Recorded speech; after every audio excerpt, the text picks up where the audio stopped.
the truth in sports talk streaming. When you want unbiased opinions about your favorite team without the spin, all you have to do is find The Monty Show, streaming live and available 24 hours a day, 7 days a week on YouTube. And now, here's Monty.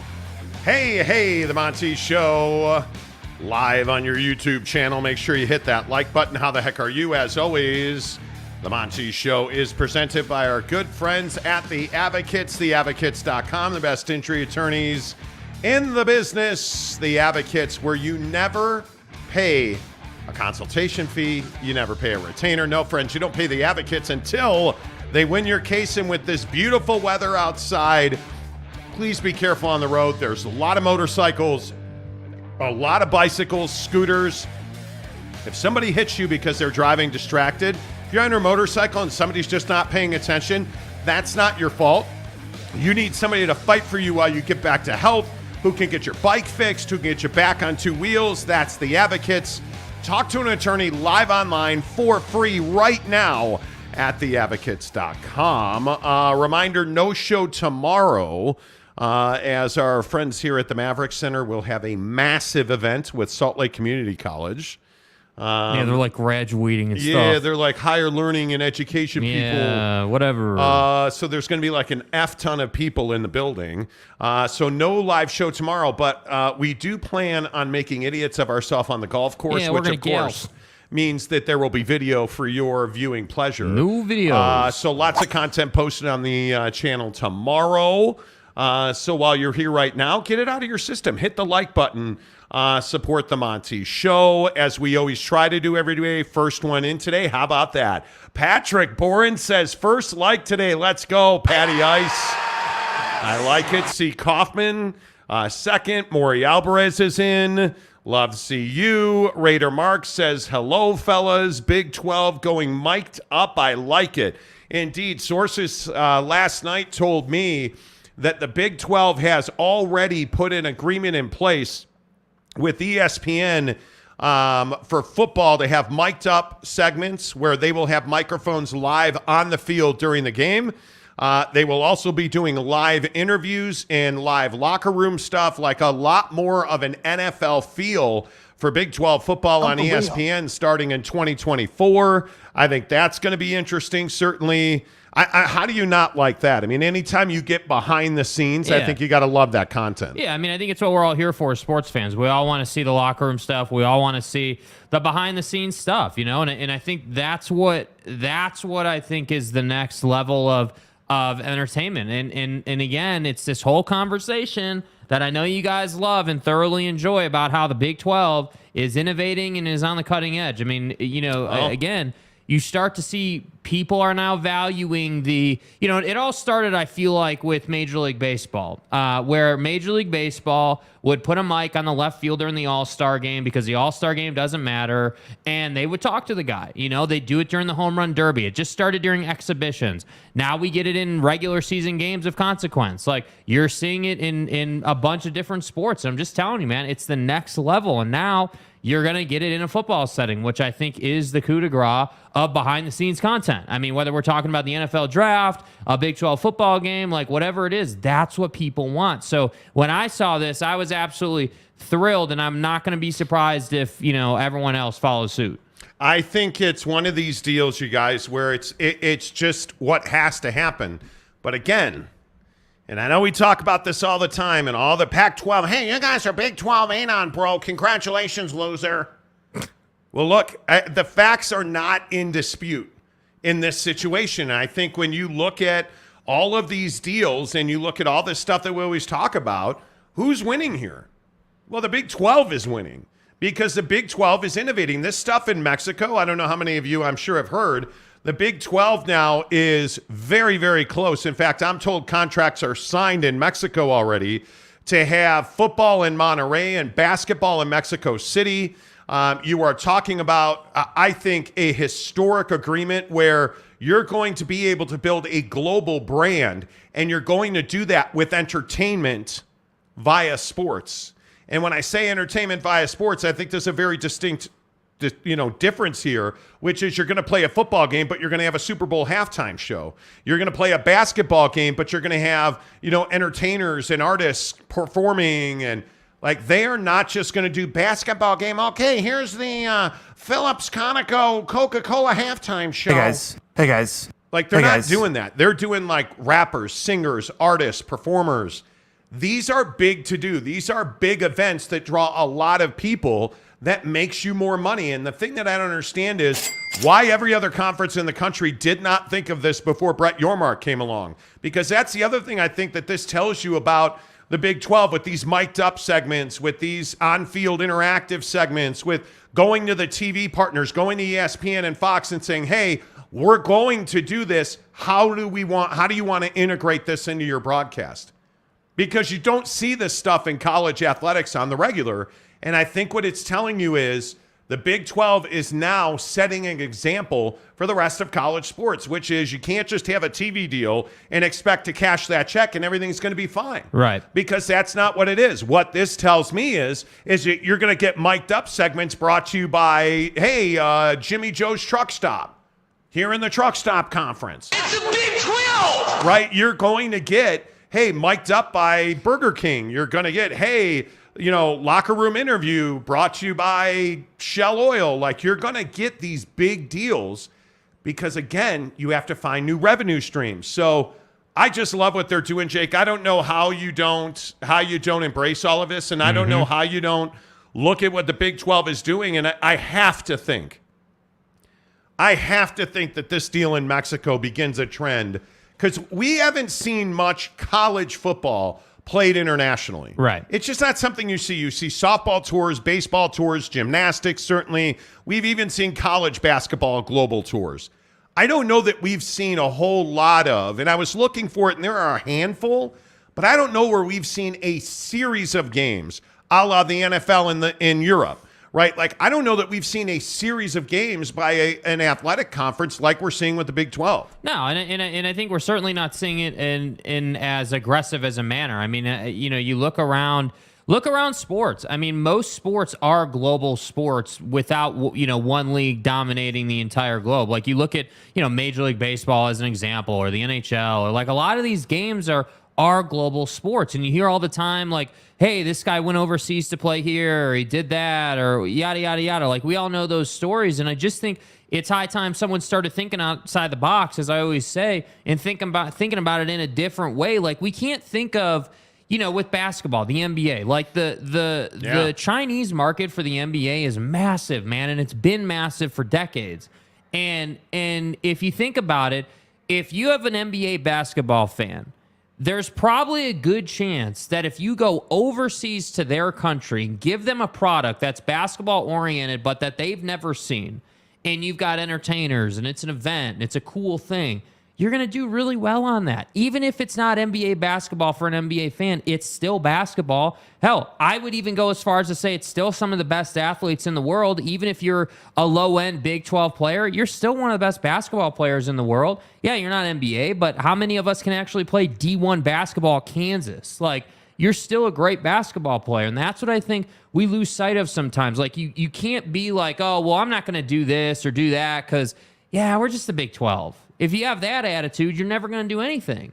But that's what I love about Brett Yormark, and that's what I would hope that, Tony Petitti or any of these other commissioners would adopt. Hey, we are this. That means we should go and do that. And that thing is going to make us a ton of money. It's like the rivalries in sports, like Notre Dame, USC. There's no actual reason why those two teams have to play, right? Like it's not like some, ranking mandate that Notre Dame and USC has to play. But why do you play? Well, because your rivals, your fans love it. Like, it makes you a ton of money with your sponsors. Like, It's just this great thing. So that's why I say, like, you have to be positive and forward thinking. And you have to create those opportunities. And that's why we're seeing the Big 12 again continue to move forward and make money. Yeah, I think it's brilliant. And if you're the Pac-12, man, this has got to be a tough pill to swallow. And I think when you look at what Mexico represents to universities like San Diego State, what Mexico represents to the Arizona schools, I mean,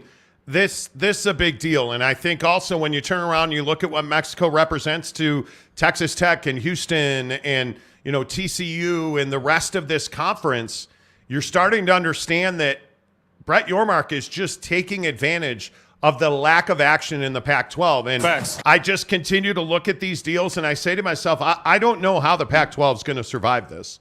I don't. And I know you may think I'm being grandiose, or if you are hearing that Brett Yormark, and let's say that you are, President Robbins at Arizona. Yeah. If you're hearing that Brett Yormark is playing games in Mexico, Monterrey and Mexico City, if you are hearing that Brett Yormark is working with ESPN to do innovation in his broadcasts, so mic'd ups, on-field interviews during the game with players, like all of these things, I don't know how you're not disappointed in the Pac-12 at that point. Yeah. Because, hey, you don't have a TV deal to even have those conversations. You got to feel like your brand is damaged by this lack of a TV deal. And you can't even go out and make deals into the future because you don't know if you have a home. So when you're looking at a guy like President Robbins in Arizona, who is somebody that has been talking about going to the Big 12, and is somebody who has openly talked about the fact that he has, quote, an affinity for the Big 12. I mean, he has got to be just champing at the bit to get a TV deal done, to make a decision one way or the other. That is very clear to me, and I feel like there's almost no way to get around the fact that every one of these moves, from Rucker Park to Mexico to mic'd up to Kansas City to the Dallas Cowboys Pro Day, like all of this stuff just continues to drive the point home that the Big 12 now has solidified its future, not only in 2024, but beyond, far into the future, because now it's a media company. Mm-hmm. It's no longer an athletic conference. The Big 12 is now fully a media company, and I think that's a significant change from where we've seen this in the past, and I think it is absolutely another kick in the balls to the Pac-12. Well, it's like the old adage, right? Like, you're not a football company, right? Like, it's the old McDonald's adage, right? McDonald's isn't a burger company. They're a real estate company, right? Like, the Big 12 isn't a football company. They're a media company that happens to play football, and I think that mindset allows you to start to understand, okay, so if we're a media company that happens to play football, our whole goal in life is to leverage football to make money. And so that's why you're getting now mic'd up stuff. That, like, if you think about the fact that Brett Yormark has time in the NBA, right? Like, Brett Yormark has been places where they do a lot of innovation. They do things at a tremendously high level. And I think he's brought that experience to the conference. And so think about this. Think about the order with which all this has happened. So what was it, 2 months ago, maybe 6 weeks ago now, the combine at Jerry World gets announced. Maybe a little longer than that, but you get my point. The combine at Jerry World gets announced. Would it be any surprise if dude runs a 40 at the Pro Day Combine event at Jerry World, and you get an interview with him right after that? Would it be any surprise if dude pulls out 39 reps on bench at 225? You're like, dude, like, you just crushed that. What are you thinking? Or whatever. Like, that's the type of stuff that fans want. They don't just want to see the event. They don't want to see dude just doing whatever he's doing. They want to get to know him. And that's why I think it's just so smart, because all the sponsor cares about is put me in front of as many eyes as possible. All you care about is getting as many eyes on your stuff as possible. It's a match made in heaven, dude. And that's why I say, like, it's not a stretch to start to wonder, okay, if you're playing games in other countries and you're doing mic'd up stuff and you have a reliable TV deal and, you get streaming going, why would Arizona stay? Why would Colorado stay? That's the point here. Yep. The Monty rant says, excited to see what fun topics and not so fun topics are discussed today. Happy to watch the show. Well, that's great. Notice Monty the graphic. rant. Notice the graphic is a Pac-10 graphic. Yeah, the emoji or whatever you call it. Yeah, the avatar. I love it. It's a Pac-10 logo. Raider Mark, Yormark being innovative again. He is. Yeah, absolutely crushing it. Tanner Plummer. Who's ready for another Monty rant? I am not ranting today. We are maxed out at one per week. Yeah, one per week. Forlorn Angel says, I noticed Monty was really pissed about that. Wow.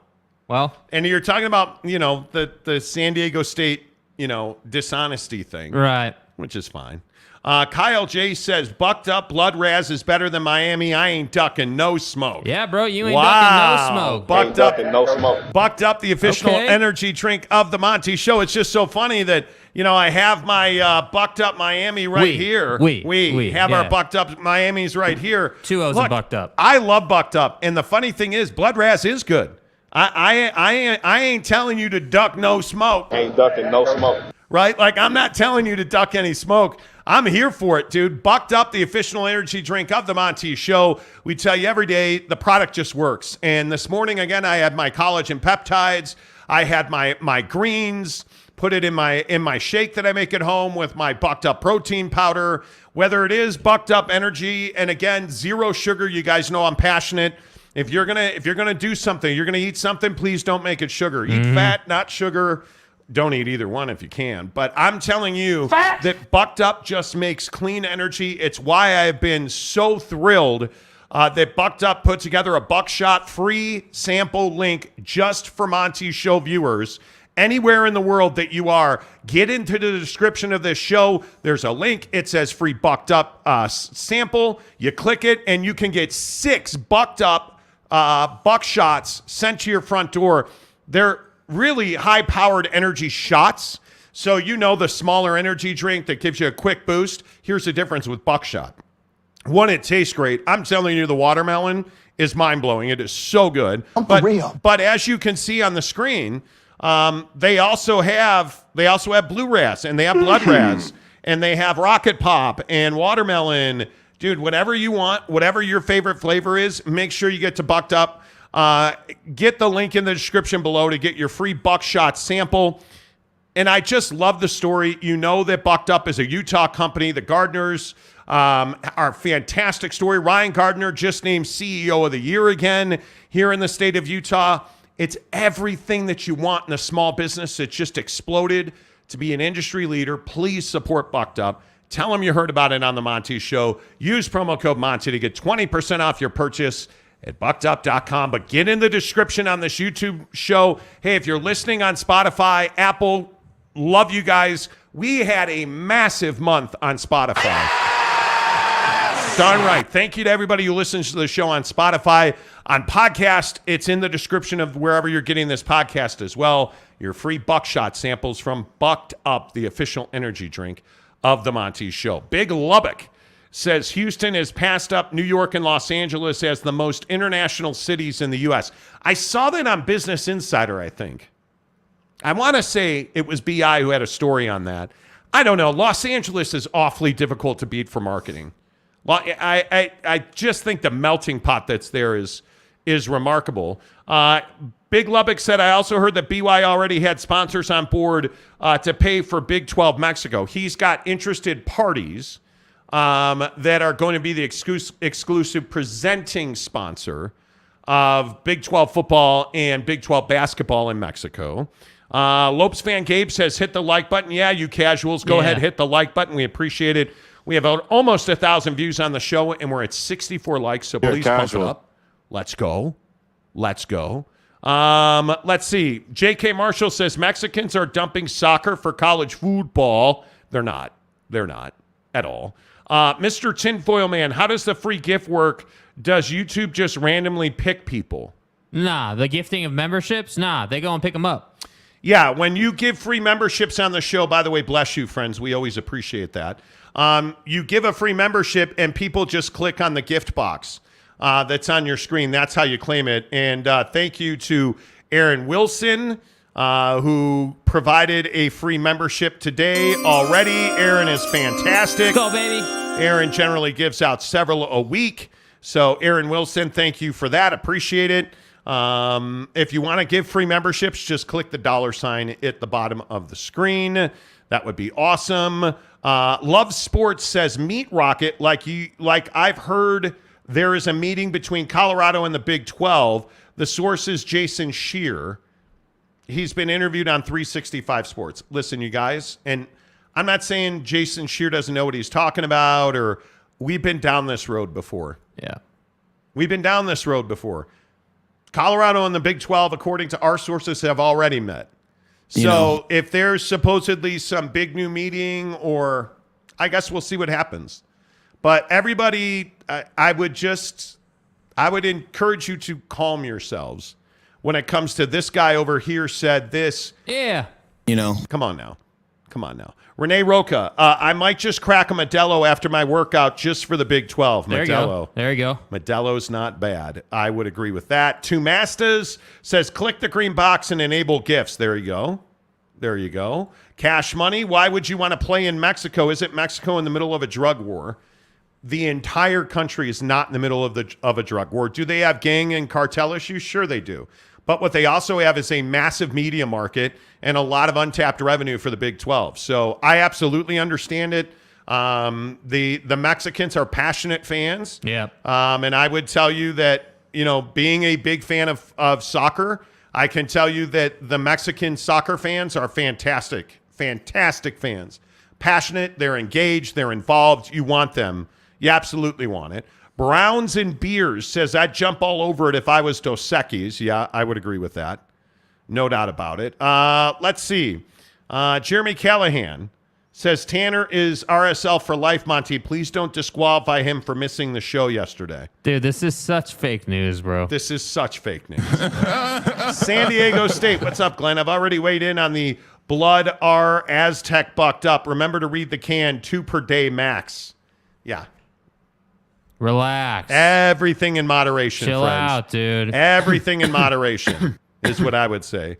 Tanner says there's a chance that I'm not disqualified. It's going to take more than that to disqualify the only RSL fan on the Monty Show. Oh, I think there's far more than just one fan of RSL. Trust me, by the response that we've gotten to our promotion with Big O Tires and American Fork for the RSL match against NYFC coming up on June 10th. You guys, you got to get on the track here. All you have to do, if you want to instantly guarantee your spot to join us at America First Field for RSL Soccer against NYFC on June 10th in the Zag Club, all you have to do is go to Big O Tires and American Fork, get an oil change, get your tires rotated, get an alignment, buy a set of tires, you name it. Spend your money, get your car fixed up, because did you know that Big O Tires and American Fork does far more than tires? Our guy Ryan, we were there today. Yep. He's gonna do my tint, and I'm gonna get wheels and tires from him. Yep. He does oil changes, you name it. Our guy Ryan at Big O Tires and American Fork, he's your go-to for all of your car care. Anytime you think to yourself, man, my tire's low, my oil light came on, what is this check engine light about? No problem. Ryan at Big O Tires and American Fork. Yep. He is our sponsor for the RSL promotion. I am excited about it. The Zag Club, if you don't know, free gourmet meal, all you can eat, all you can drink, alcohol excluded. I'm for real. At the RSL match on June 10th. Now, if you want to enter to win, because you can guarantee yourself a spot when you go to Big O Tires and you get your car repaired or you get your oil changed or your fluids topped off, you name it, you're in.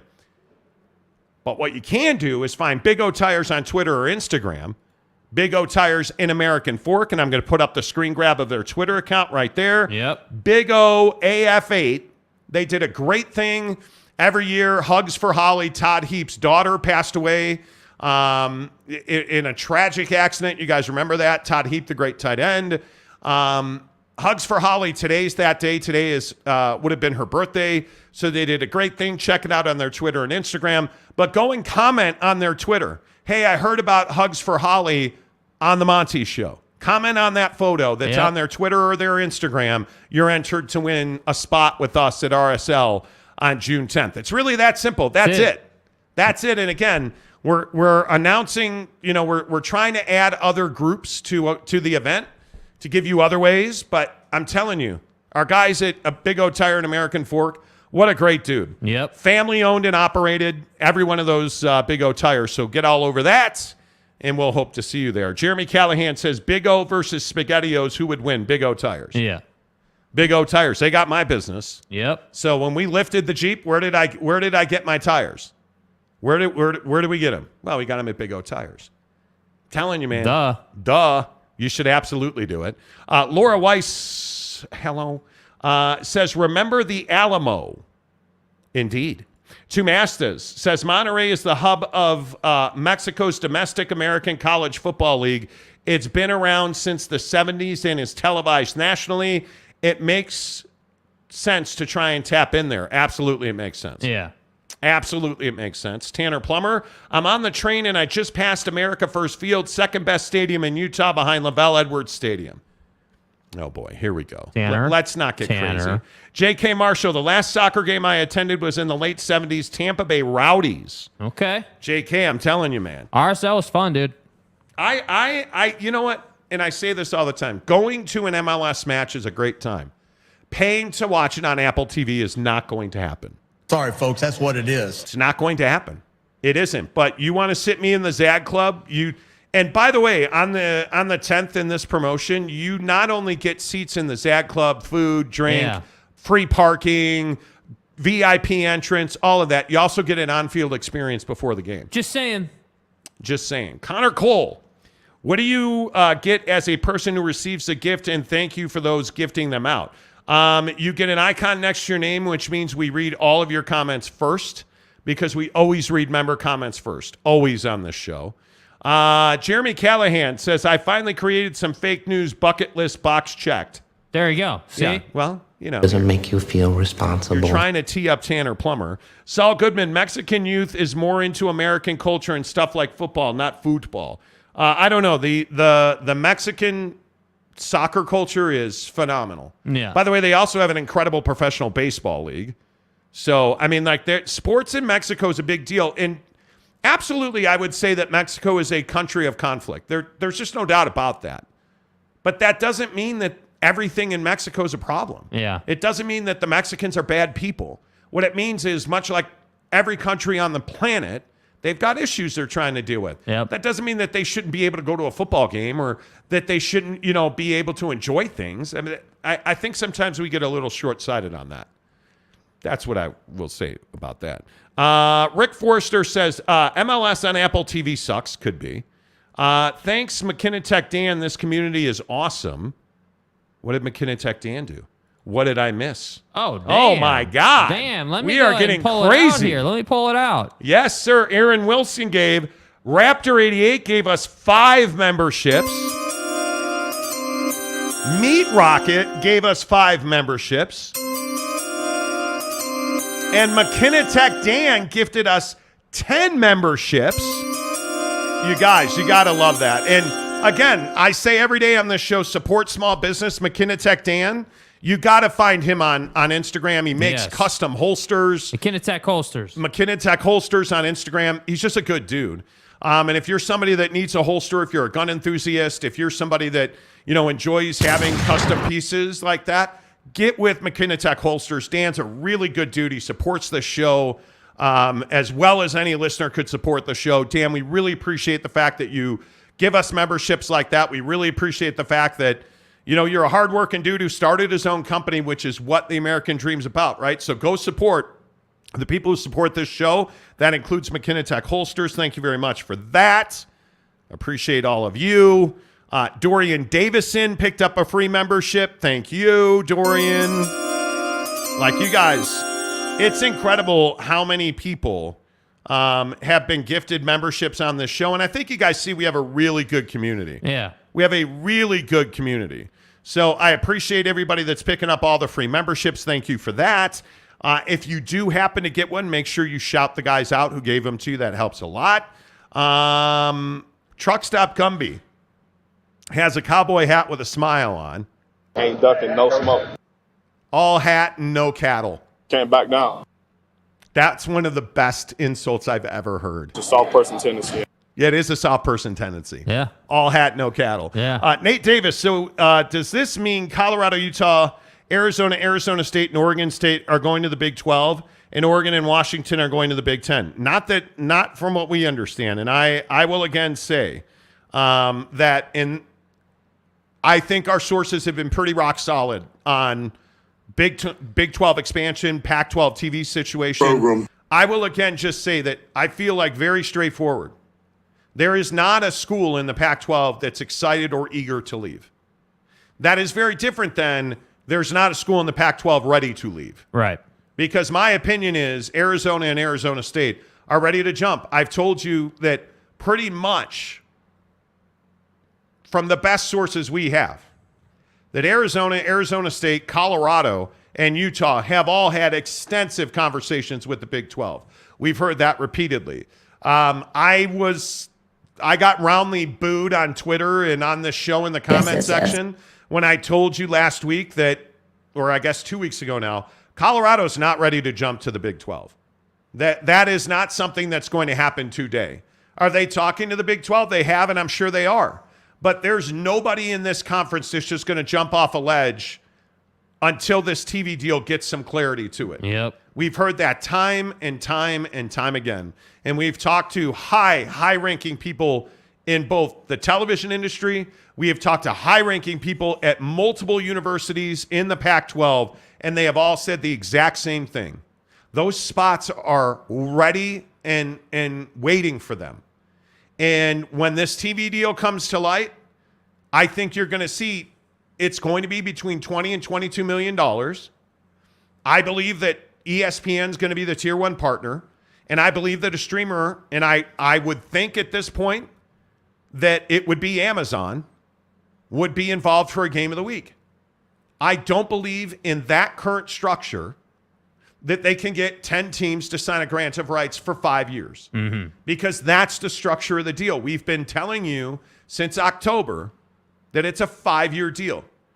And so when you hear President Robbins and you hear, all of these athletic directors and presidents talking about how they don't want long-term commitments, you heard the chancellor of Colorado was the last one last week coming out and saying, we're not doing a 12-year deal. That did damage to the conference. I think we've pretty much nailed that. We were the first ones to report exclusively, hey, it's a $22 million deal right now.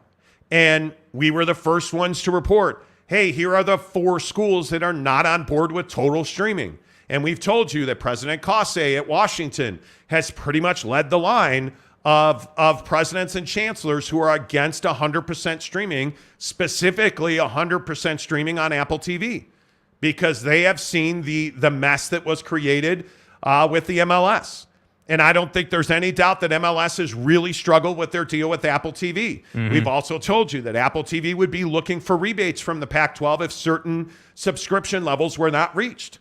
And I am telling you again that presidents and chancellors are not on board for that. Yeah. And so I think it is unlikely that there will be a deal that has 100% of Pac-12 athletic content on stream. I just don't think that makes sense. I will continue to tell you again, I believe the first school that's going to pull the ripcord is going to be Arizona. And I think what Arizona and ASU do, they do together. I think that Colorado is going to be one of the first schools out. And I have told you repeatedly, my sources in the conference and my sources in the TV industry, I was told again yesterday, keep your eye on Oregon State, because Oregon State is trying to be progressive. And Oregon State is one of those institutions that is not going to be left behind. And only time will tell. But if you go all the way back to our shows last August and September, and I don't mind telling you, we have not gotten one detail of this deal wrong. And what always has happened is we have told you, hey, it's $22 million. What's widely being reported across the country right now? Hey, the deal's $22 million. Keep it real. When we first told you exclusively on the Monty Show, Amazon Prime Sports is in for a Friday night game of the week with the Pac-12, not the whole deal. What's everybody reporting across the country? It's a Friday night deal with Amazon. I'm telling you, we have pretty good sources in pretty high places. Yeah. It's and demonstrated by, like, we were the first ones to report that Ion TV was not going to be involved on a large scale, coast to coast with the Pac-12. I don't know what else to tell you, but all of these wild rumors about Colorado's ready to go, I just don't. From what I've been told, Colorado's not ready to go today. I think Colorado is going to do what everybody has agreed to do. And by the way, Taylor Randall at Utah, we reported it exclusively on this show. Taylor Randall's been the peacemaker in this conference. Hey, guys. And he has said, hey, we gave George Kliavkoff marching orders. Let him execute those marching orders. Yes. And then let's make decisions. Yes. It's been that simple. Yep. So I would just caution you before you get all, hot and bothered about, Colorado, with all due respect to Jason Scheer, I don't know Jason Scheer. We know of Jason Scheer from our time at Arizona. Yeah. Who said that Sean Miller was clean as a whistle and all of this is ridiculous. And, well, Sean Miller's fired and we pretty much know why. Yeah. And there's evidence and testimony and... It's pretty straightforward, bro. I'm just telling you. And I'm not saying Jason Scheer's wrong. We just know of his work. And I will just stand firmly on the things that we have reported on this show. Yeah. So... With all due respect. I don't see any way, shape, or form that the Pac-12 is going to get 10 presidents to agree to have all of their broadcasts on Apple TV. Yeah, that's not going to happen, dude. It's just not. That just doesn't make sense for a variety of different reasons. So, yeah. I just don't see that happening. And it is something that we have reported for several months now, that President Kase at Washington is not on board with 100% streaming. And I don't think they should be. I don't think that it's a thing where, like, I'm a big advocate of streaming. I think streaming is awesome. And I even would go as far as to say that I think that, I right now, today, I'd humor a 50-50 stream linear deal. I would. I'd look at it. I would want to know, okay, well, what's going to draw someone to the stream versus linear? That's absolutely a conversation because you can still get linear on your phone. But I do think that streaming is the next frontier. And I think, again, this That's whole very concept, true. like this whole concept of mic'd up stuff and behind the scenes and taking you places that you never would have gone. It's like, why did the Prime documentary do so well or whatever for Deion Sanders on Amazon? Well, I mean, it did so well because you got to see him in a more personal light. You got to start to understand who Deion Sanders was at an HBCU in Jackson State. You got to see who he was and how he treated people and just what that is. And you don't get to see that just in the day-to-day. And that's why I say, like, we need to be in on that conversation where Buddy's getting chewed out. We need to be in on that conversation where it's like this thing in the XFL where they take you into the review room. Where the broadcasters shut the hell up. Yes, and you can hear, hey, Dean Blandino is looking at the play and Buddy's foot was on the line, and that's why the play was not upheld. Hearing Dean Blandino, who, by the way, is the replay official for, I believe, Fox. He consults Fox in the NFL. But watching him, in the booth actually making decisions, and you get to watch and hear him going through the play and making the decision, it's phenomenal. Yeah, it's priceless. Can't put a value on it, man. And I absolutely think, like, Steve Javie in the NBA doing that, I think it's absolutely critical. I don't think there is any doubt that that's the future. And Brett Yormark rolling that out, I think is phenomenal. Yeah. I feel like, listen, the Pac-12 is in very much of a no-win situation. And if you don't recognize at this point in time that, and I feel like I say this every day, but I think it's pertinent today again. Today, the Pac-12 is very vulnerable. There is just no doubt about that. The Pac-12 is very vulnerable because you hear these innovative ideas and you hear the execution. We've seen Brett Yormark put this event together in Kansas City for the Big 12 championship. We see Brett Yormark doing deals with Jera World for a Big 12 Pro Day. Like, he's executing the plan. And the other thing that he's doing that is a foreign concept in the Pac-12 is he's unifying his constituents. He is unifying his presidents and bringing them all back together. And I just think that's a vital part of his success. Mm-hmm. And I think you look at the way all of this is played out. You know what else this does?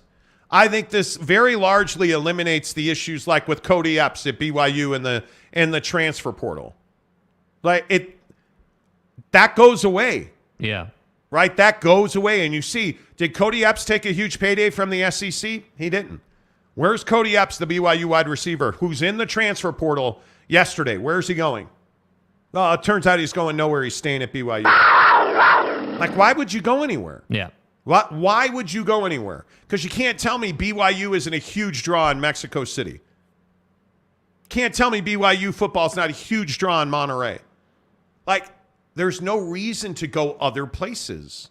And I think that's one of the things that we have to watch. Like, how do the TV numbers do this season? Leading into a new deal, the last year of your current deal, with, by the way, the same partners. Yep. Right? So it's almost as if this is an imaginary deadline where a new deal starts, right? How do the TV numbers look? How do the broadcasts look? How do the on-field performances look? Like, you got to pay attention to all this stuff, because I just feel like you have a situation where you're going to quickly realize that you're making money. Yeah. And it's new money. And it's almost like you stood up and there was $100 bill in the couch you'd forgotten about. And by the way, you can charge more because it's exclusive content to the Big 12. It's exclusive behind-the-scenes stuff that you're not going to get on another broadcast. And that's what I think people kind of discount. It's like, oh, yeah, well, mic'd up stuff. Yeah, but the average football fan is going to be really involved in that. So when people start catching wind who maybe don't follow the offseason news cycle in college football, they turn on a Big 12 game, and all of a sudden Cody Epps is mic'd up and he's talking to who the hell ever on the sideline. Like, that's a great moment. And BYU already has that baked into their athletic culture. Yeah, they do. Because of BYU TV and their content machine. Bro, BYU had photo day at the beginning of the season, just like every other program does. Dude, they did like a 15-minute YouTube behind-the-scenes episode on it, bro. Like, they just understand it. They execute it. We were talking to a client today about video, and it truly is as simple as, hey, if somebody is, unloading their fiber from the back door, we need to get that on tape, right? Like, it's as simple as that. That's the nicest way I can say that. Here I am. But I'm telling you, BYU, when you've got, by some indication, 700,000 LDS members in Mexico. Hey, guys. Tell me that's not a huge draw. Yeah. To have BYU football go play a game in Monterey. 700,000. It's insane. Dude, thank you, Truck Stop Gumby, for perfectly illustrating my point. Yeah. Right? It's incredible, man. It is a really important time. It is really important. Okay, Mr. Tinfoil Live. Mr. Tinfoil Man Live says, my account is a brand account, so I can't get free membership gifts. Oh. Wow. Sorry, buddy. No, that's okay. You could still pay $199. Yeah. Derek Myrie says Sanders equals more money. Yeah. Okay. Do you believe that there's brand value in Deion Sanders, Coach Prime? Yeah. I don't think there's any doubt. There's no doubt. Anywhere he goes this year, you're going to see a full house, I think. Yeah, and anywhere he goes, there's going to be a camera on him. And I think there's going to be TV cameras, and people are going to want to see Colorado football this year, no doubt. C. Kaufman, well, you'll have a Big Ten after dark to fall asleep to. You will. Damn right. You will, and it's going to be USC and UCLA. And can you, again, in 2024, can you imagine, Big Ten after dark, USC versus Ohio State, USC versus Michigan at the Coliseum? You're going to get that. You're absolutely going to get that. Travis Bird says, we need a day-to-day documentary on Jennifer Aniston. We do. We do. We absolutely do. Hold on. Travis Bird, you've been back. So Travis Bird's been a long-time member of the program. Mm-hmm. Decided he needed to take a little break or came up with all these excuses as to why he wasn't, member of the show anymore. Comes back and your first comment is about the fact that there's needs to be a day-to-day on Jennifer Aniston. Way to stay on brand, dude. Appreciate you. Yeah. I mean, you got to stay on brand because when you think of Big Daddy Magic, you think Jennifer Aniston. When you think about the best barbecue equipment in the business, you think about Barbecue Pit Stop. BBQPitstop.com. Ain't ducking, no smoke. The best barbecue equipment in the business. Traeger, Big Green Egg, Yoder, Camp Chef. They've got it all at Barbecue Pit Stop, BBQPitstop.com. And I love it because they make it easy to shop at Barbecue Pit Stop because you can shop online, bbqpitstop.com. No matter where you're watching the show, bbqpitstop.com. And again, if you need, rubs, spices, sauces, seasoning, bbqpitstop.com. If you need to know how long you need to let that brisket rest once it comes off the grill, bbqpitstop.com. You need a thermometer? You need a digital thermometer? bbqpitstop.com. They've got it all, guys. And again, small businesses, local entrepreneurs from Layton, Logan Layton, Lehigh, Payson, St. George, our good friends in Murray on State Street across from the mall. Barbecue Pit Stop, bbqpitstop.com. Thanks. Make sure you tell them you heard about it. On the Monty program, Jackson Graham says, thank you, I'm back. You're welcome. Yeah, you're welcome, dude. You're welcome. It's good to have you back, man. Tanner, you would be surprised, CKS. There's a good number of Latter-day Saints outside of Utah who care about BYU sports. Why do you think BYU fans take over opposing team stadiums? Well, you start talking shit. And I think, having lived a brief, forgettable period of my life in Arizona where it's hot, and it's a dry heat and it doesn't mean anything because it's still really hot. When we saw BYU in Arizona at State Farm Stadium, that place was all blue. It was not Arizona fans. It was all BYU fans. BYU fans in Vegas, BYU fans at Notre Dame, BYU fans all over the country. Yeah, your mom's house. Absolutely. BYU at pretty much every bowl game they play in, you see a large number of BYU fans. Yeah. But I don't think it has anything to do with the church. I think it has simply to do with the fact that BYU has a large alumni base that is well-heeled. They have deep pockets. Yeah. And I think what the church does is it just gives you reach. It gives you reach. So when somebody says, oh, BYU, yeah, I'm going to go see their game against Arizona. Or it's a big brand. They have built a brand, and is the church responsible for that? Certainly they are. Yeah. Right? But I think BYU has been on ESPN and on so many national games. I mean, the entire world watched Taysom Hill jump over the Texas Longhorns, right? Yeah. So, I mean, the Hail Mary from Tanner Mangum at Nebraska, like, you look at these situations and you look at the way that business is conducted, and you quickly realize that BYU is not just some small brand or some, little technical institute. It's Brigham Young, and they're a big deal. And, oh, by the way, they also have a national championship. What's up, motherfuckers? So that's what I'm saying. Better Call Saul, San Diego State to the Big 12 for After Dark programming. No. Excuse me, it's programming? No. No. Truck Stop Gumby, Jennifer plays intramurals. Ooh, Jennifer Aniston is not. Don't play intramurals, brother. No. She's major league talent. Please. Are you serious? Come on now. Ron McClure, I could care less about BYU football. Easy. Wow. Okay. Who's your team, Ron? Jennifer Aniston is the typical mom you'll run into in Draper. Trust me, I know from experience. No, you don't. Well, it's unfortunate, Tanner, that you're not going to be able to see Jennifer Aniston anymore on your phone, Well, not in Utah, you won't. But she'll be at the RSL match, Tanner. Maybe, hopefully, Travis Bird. I heard from sources that BYU cheerleaders smell like day-old mayonnaise. Wow. Okay. Where do you guys come up with this stuff? Day-old mayonnaise. Two Masters Gonzaga fans, settle down. You might be left in the WCC. Gonzaga. I think it's just a matter of time. It's just a matter of time. You talk to enough people, and you hear the same thing from enough people. Gonzaga. That's a valuable brand. Truck Stop Gumby makes a great point. Moms need love, too. They do. Absolutely, they do. Come on over, Jen. Mark Ruckert, could care less or couldn't care less? Okay, you guys. Could care less means that you could actually care less. Could not care less means even if you tried, there's no possible way you could care less. I love that people do that. Well, I could care less. Okay, so go ahead, care less. Go ahead. Hey, look here, man. I'll just be over here waiting for you to care less. Go ahead. I don't understand the grammatical errors. But, Ruckert, I appreciate you pointing that out. Seems to me could care less means that there is still some less caring on the table. Jeremy Callahan, but are there BYU fans in Monterrey, Mexico by the tens of thousands? Yes, there are, dude. Absolutely. And donuts. Jen, I'd tap that. Signed, Zach Wilson. Yes. Thank you for that. Levi Long. Definitely no Kliavkov fans. Not in this room. Who's Kliavkov? Kliavkov, thank you. Thank you. Travis Bird. B, will you fad you like cockroaches? You can find them everywhere. BYU fans. Wow, okay.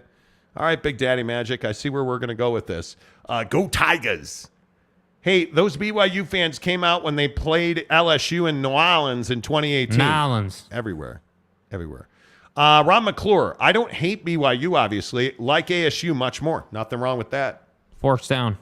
Dillingham's got you rolling in. Why would you say that? Dillingham's got you rolling in the right direction. Dilly. Does Jennifer Aniston like BYU? No, that's an honor code violation. Jacob DeLambo, going to a BYU game counts as church attendance, allegedly. Hey, man. Allegedly. You know. In God's name, image, and likeness. Where do we come up with this idea that, well, if I go to a BYU game, my soul will be cleansed of all of those Jennifer Aniston fantasies? God bless. And now that I can't watch Pornhub in Utah, I should probably go to the game. That's every day. Because I've seen every episode of Friends. Right? Do you have a Hollywood hottie? Because Jennifer Aniston's absolutely on my list. Absolutely, she's on my list. Let me look up some names. I'm not great with names, but I have no faces. Speaking of Monterey, the voluptuous Hispanic actress whose name I can never remember. It's terrible. Jeremy Callahan, but also, does there even need to be BYU fans in Monterey, Mexico for it to be successful? No, but it would be awesome to see. Salma Hayek. Salma Hayek, yes, hello. Hello. Stay home. But it would be awesome to see full stadiums of passionate fans in color. Yeah. There's no doubt about that. Tu Masta, nope. Tanner Plummer, American football is starting to gain traction in Mexico. I wouldn't be surprised if many Latter-day Saints, you mean, no, care about BYU football, so I wouldn't be surprised if BYU fans show up in Mexico. Tell me that Karen and Dave wouldn't book a flight on, United Airlines to Mexico City to see BYU. Bro, Tanner, dude, I appreciate your commitment to the Latter-day Saint nomenclature. I really do. Tanner's all about it. He's about it, dude. So for those of you who don't know, Jake and I are not members of the Mormon Church.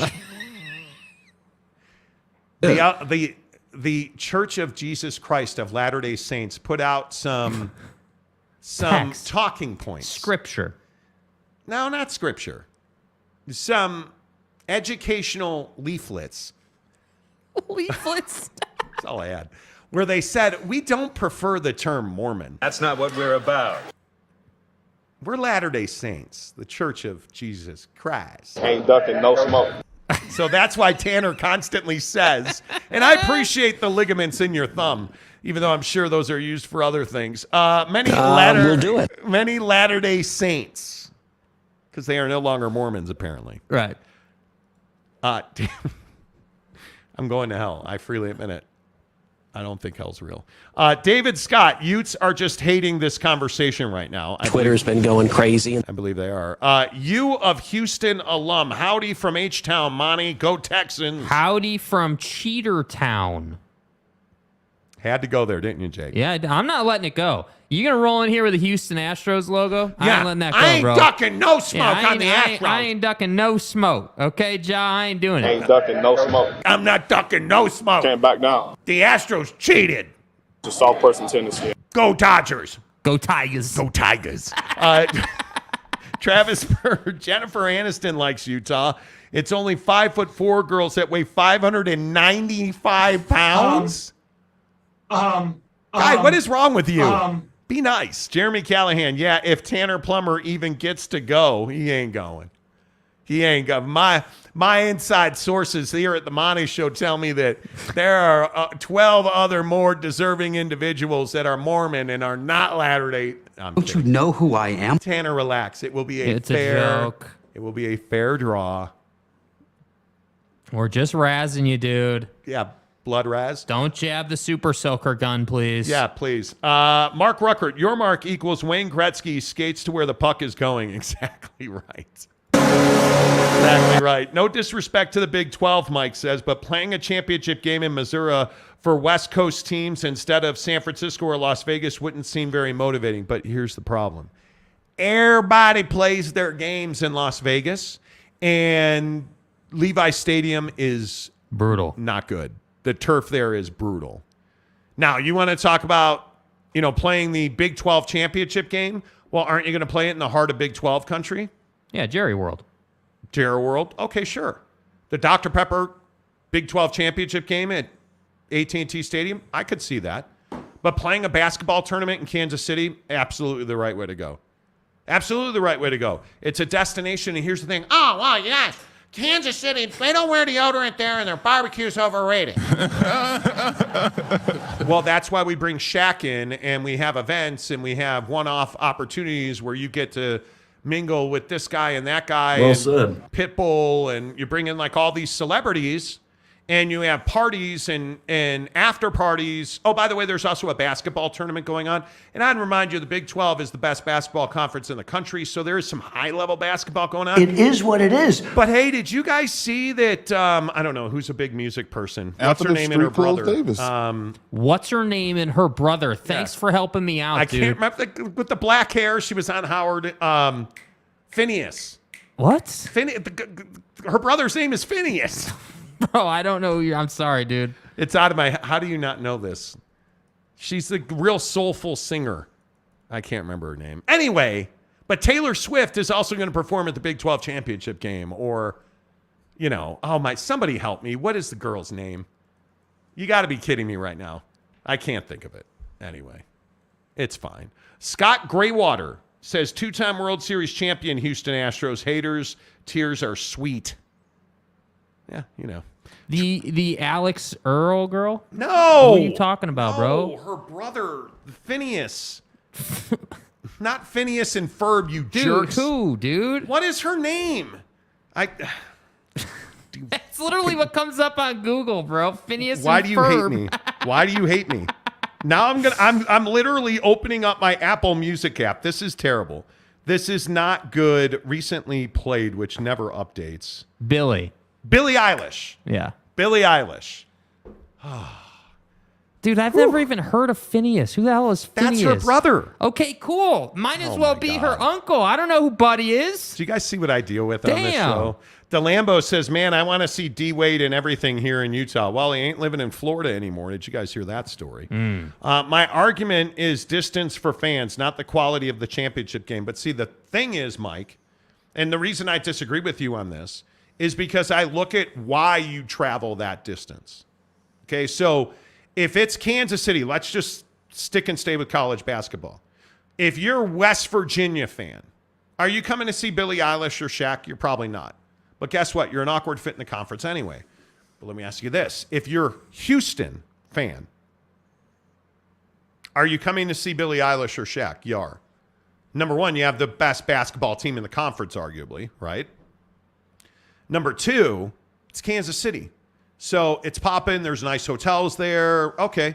If you are in Provo, Utah, and you hear that, I don't know, who? John Bon Jovi is going to perform, you're going to go. Imagine Dragons. Imagine Dragons. You're going to go. Right? Well, you won't go because BYU doesn't play men's basketball. They play. No. Yeah, they play intramurals. But my point is. Go play intramurals, brother. Right? I mean, BYU doesn't have a men's basketball team.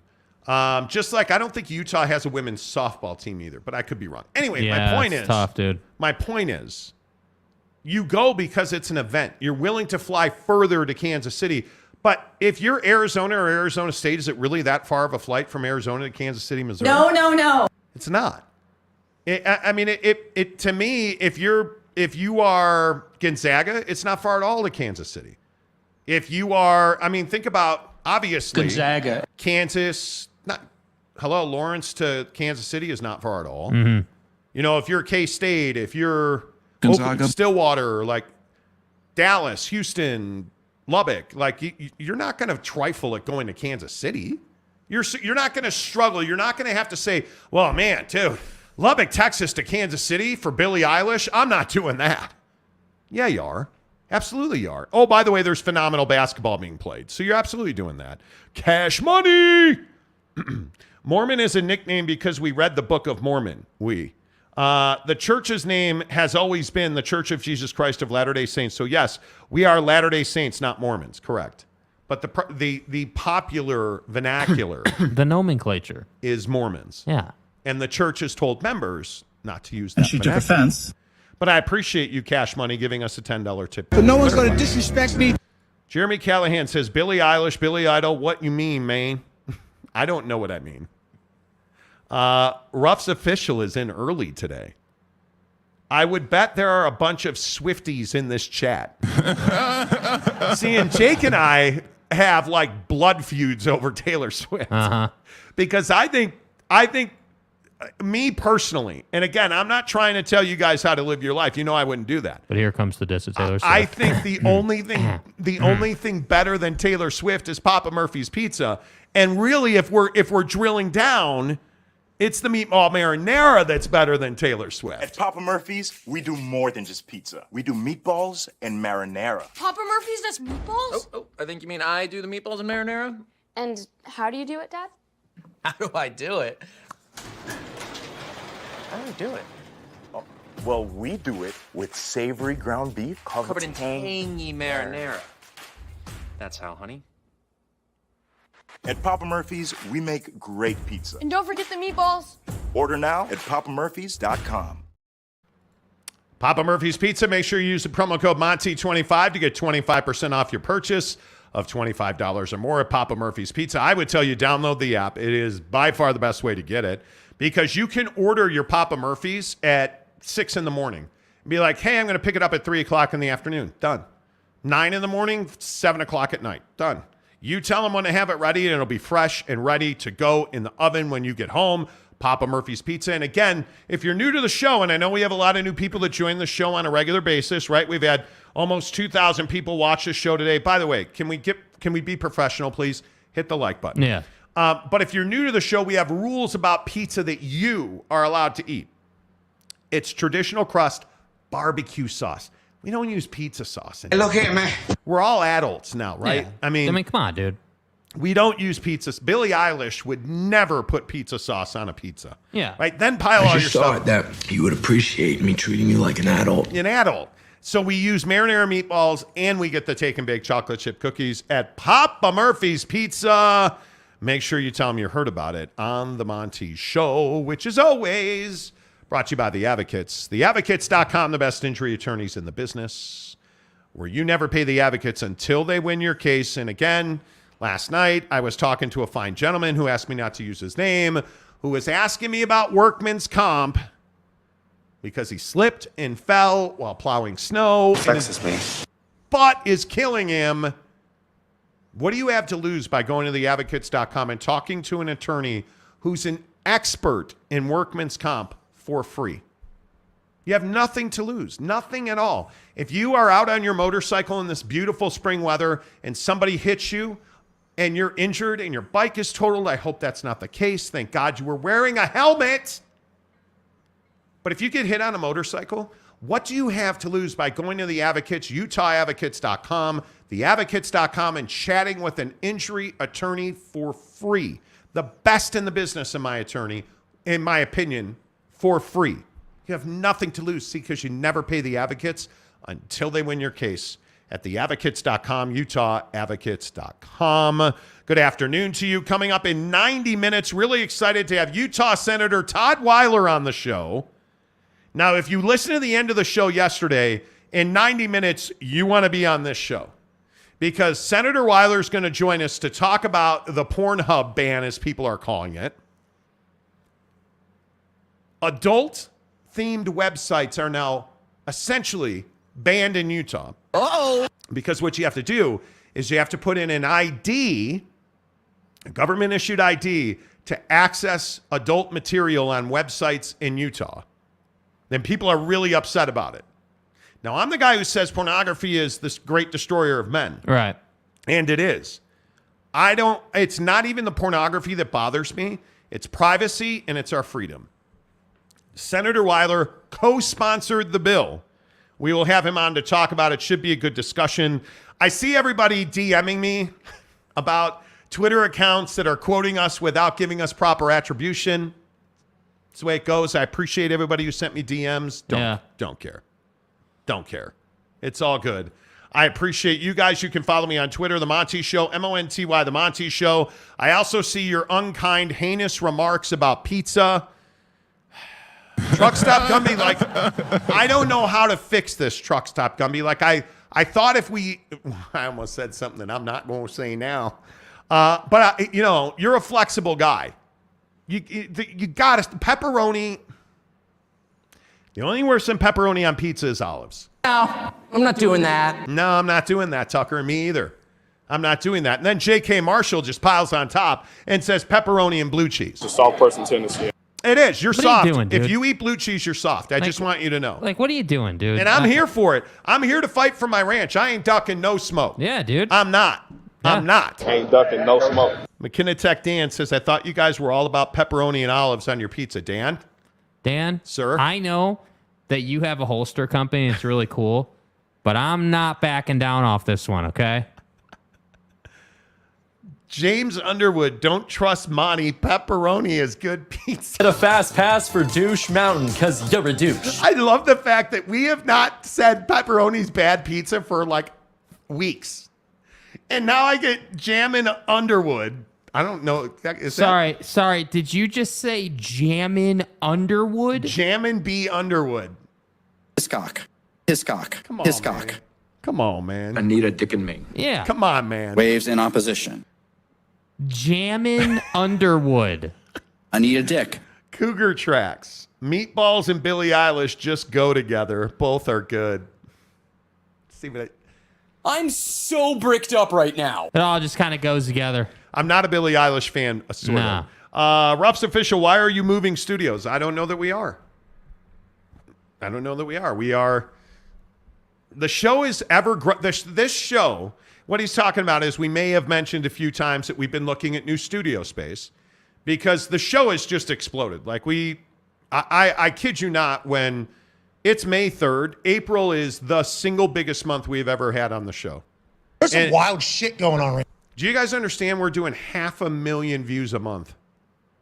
I said 500,000 views a month. And this show, really in its current format, is less than a year old. We're doing 500,000 views a month. It's crazy. It is the way that you guys have supported this show. Like, there's just been a lot of growth. There's been a lot happening.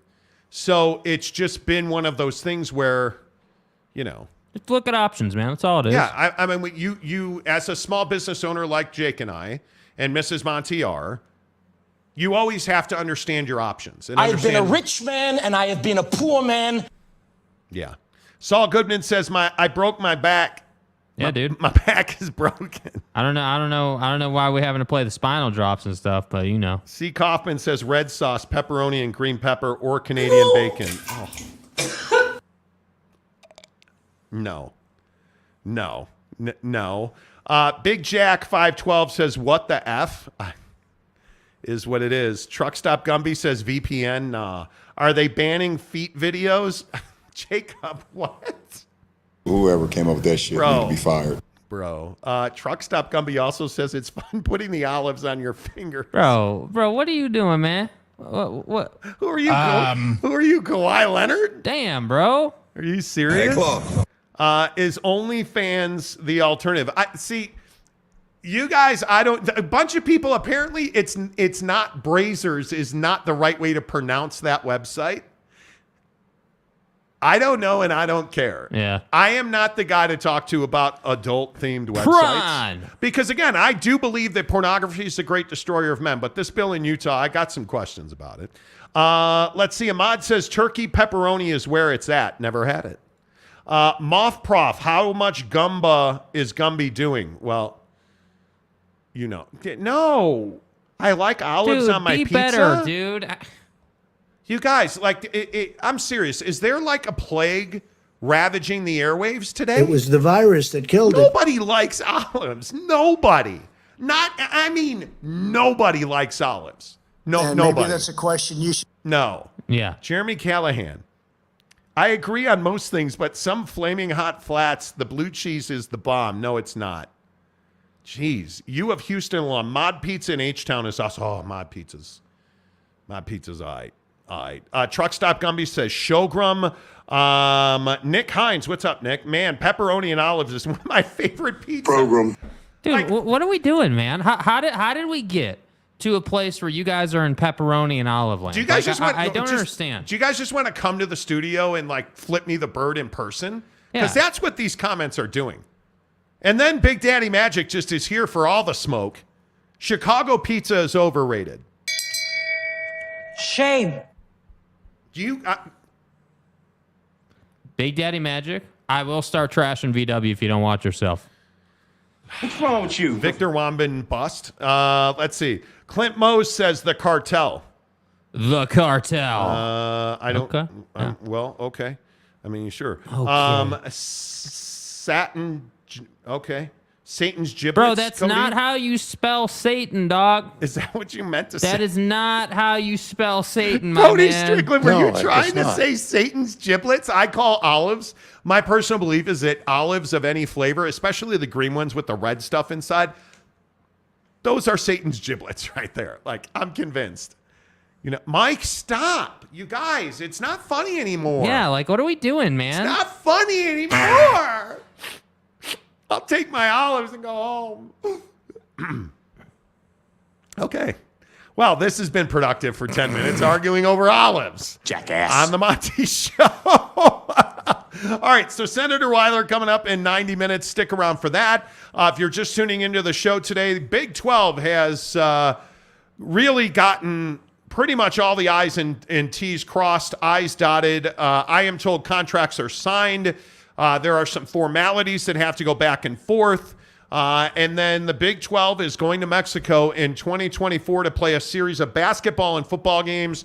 Football will be played in Monterrey. Basketball will be played in Mexico City. I think it's just another huge move for the Big 12, who I am also told last night, late into the evening hours, that the Big 12 is going to be innovating on their football broadcasts, and they're trying to get it done for this year, but at the latest it would start next year. They're going to have players wearing microphones on the field. They're going to be doing on-field interviews. They're not just going to be doing out-of-the-tunnel interviews. Mm-hmm. At the quarter, they are going to do those 2-question interviews that you see, but they are also trying to figure out how to implement live in-game interviews with, hey, Cody Epps just broke an 86-yard touchdown run. Let's go to the BYU sidelines, and Jimmy Neutron is with Cody Epps. Right. The XFL type interview, they want to bring that to Big 12 football, and I am all here for it. Mm-hmm. Yeah, I mean, I think that anytime you're innovating, anytime you're adding tech, anytime that you're giving the consumer, the viewer, that fresh, new perspective, I mean, that's going to make it more enjoyable to watch. And I think sometimes big companies lose sight of that. It quite literally is as easy as saying, okay, what do we not have and how can we implement that? How can we create it? How can we bring it to the forefront? And I think that, obviously it's not rocket science to say something like, hey, as the years go on and as things get discovered and figured out, it becomes harder to discover new things. And what's incredible to me is this technology is not new. And the idea of doing mic'd up stuff is not new. It's not, bro. Like when you're talking ESPN cutting that up and doing a returning, 15-second spot on a guy taking a big hit or something, like that's not new stuff. It's been going on in sports. I just think that at the college level, they haven't had to invest in it to this point yet, because I honestly think part of what's happening is that companies now have another way to spend money, and that is through NIL. And I'm not saying that NIL has taken that big a share out of the TV pool yet, but when you talk about, Bronny James making, $50 million a year, like these cats making ridiculous sums of money isn't endless for these companies. I mean, they all have a budget, some bigger, some smaller, of course. And so if you want that money, you got to be the best option for them. And I think that's what this is a play at. Yeah, and I also think when you talk about reach, and there's that word again, and I know that we've talked about this repeatedly, I think it's not audience, it's reach. It's not market size, it's reach. Because if you are in Manhattan, Kansas, but your reach is tens of millions, what does it matter about Manhattan, Kansas? Yeah. If you're in Provo, Utah, and you're BYU, and you have a international reach, and your games are drawing millions of people to the TV at a time, why does the size of Provo, Utah matter? Yeah. Why does the size of Lubbock, Texas matter, or Stillwater, Oklahoma, or Tuscaloosa, Alabama? Why does that matter? It doesn't. We have to get out of this, well, Rice is this small little, but what does Rice bring? Or what does SMU bring? Yeah. Or like since the argument over Cincinnati. Notice I've never one time said, well, Cincinnati's just too small. It's not that Cincinnati is, or the University of Cincinnati or the Bearcats. It's not that they're a small school. The issue is Cincinnati doesn't bring you reach. You don't get millions of people tuning in for Cincinnati playing X team. But you put BYU against Wyoming and you're going to get 1 million people on TV. That's just the nature of the beast, right? Yes. So it's not the size of the market anymore. And I've talked to TV people about this repeatedly. It is not the size of the market you're in. It's the reach that you deliver. Yeah. And the question has always been, Stanford's probably the best example of this. If you're Stanford, are we there for Palo Alto, California? We're not. And having lived there, I can tell you Palo Alto does not deliver you the Bay Area. It just does not. But what are we doing with Stanford? Well, obviously there's a revenue stream through research and education. Certainly, sure. Okay, great. They raise your education score. But what Stanford does is they're a brand, especially in basketball. Put guys in the NBA, quality games. Okay, great. Stanford basketball is taking on Arizona. That's a game, if I'm a Pac-12 fan, I'm going to watch. Yeah. Right? It brings me value. There's brand in that. But when you're bad on the field and your brand sucks, you're going to struggle. And and I know this is going to frustrate a lot of people, and I just say it repeatedly, and I get it. Fresno State doesn't have brand. They're not good on the field, and they don't have reach. Obviously not. So if I put BYU in Fresno, that's going to be a massive BYU crowd. Yeah. Right? If I put Fresno and BYU in Las Vegas, how many Bulldog alum are showing up? Because I got news for you. That place is going to be full of Cougars. Let's go somewhere. Where are they playing that, Draper? See what I did? They're full of Cougars. Yeah, because it's Draper and it's Cougar. Is Jet Wayman in the chat? I don't know where Jet Wayman is. Yeah, we haven't seen Jet Wayman in weeks. Where'd Jet Wayman go? Anyway, my point is we've got to stop talking about market size and we've got to start talking about reach. Yeah. Because that's what matters. The Big 12 moving to Mexico and playing games in Monterrey and Mexico City, and when you're moving internationally like that, that extends your reach. What is extending your reach do? That brings more viewers to the TV. What does that do? That brings more dollars and more bodies into the store of your partners, which drives revenue and drives relationships and drives more brands. I'm telling you now, that's what this game is about. It's not a game of because I'm telling you also, the days $100 million per school TV deals are dead. That's over with. And I can only say that so many times. Yeah. That's over with. I as passionately as I can say it. You've got to create revenue streams. And it's something that I feel like the Pac-12 is not willing to embrace. And I just don't think they take it seriously overall. I mean, whether it's the willingness to even embrace the thought or really, to me, I mean, if we're talking about embracing a thought, I don't think they've embraced the thought that they need to make more money just overall. Like, it's no longer good enough to just be good educationally. Like, I get it. Education's number one, right? Like, everyone makes the joke of, like, the Harvard West Conference or whatever, right? Like the Ivory West Conference. But, I think that you have to understand that in today's world, dude, it's not easy to make a living anymore. No, man. It's not. It's not. We're not in the 80s where you can just roll out of bed and you're paying rent or you're paying a mortgage or you're getting a house for $1. Like, you're not doing that anymore. And I think it extends to these conferences. And Brett Yormark is acutely aware of this. And I think that the Big 12 just has to, keep pushing, because ultimately, I don't think Brett Yormark is like, I guess not aware of the fact. Like, I think he knows that the ACC is either going to merge or get dissolved or something. Like, the East and West Coast are going to come to the middle at some point, and it's just going to be a matter of which of those three more, middle dwelling, conferences, if you will, are going to pick up those schools. And so how do you pick up those schools? Well, you build up revenue, you make yourself more attractive. Like, that's kind of how that works. Because ultimately then those schools are all free agents who are looking for a home. And it's not you saving them. They're helping you, continue to exist and thrive. And that's how you have to look at it. Yeah, I think it's really interesting that when you look at this, you look at this situation with Mexico, I think it is fascinating to see, like, and I saw one of the questions was, if BYU plays in Mexico, who would you want them to see? Right here. Damian Garbero. Who would be the ideal opponent for BYU if they were to play a football game in Mexico? I'm telling you, it's Houston.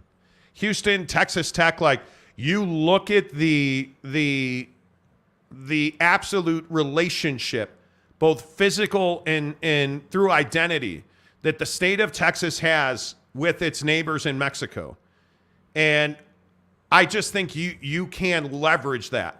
But I got news for you. You put BYU in a football stadium in Monterrey, Mexico, you're going to have a massive TV audience in Mexico. You're going to have a massive TV audience in the States. And you're going to have a huge fan base in Monterrey. Yeah. Because BYU fans travel exceptionally well. And if you have BYU in Houston, you have BYU in Texas Tech. Like, Texas Tech fans are phenomenal. I think some of our most passionate fans on the show are Texas Tech fans. Yeah.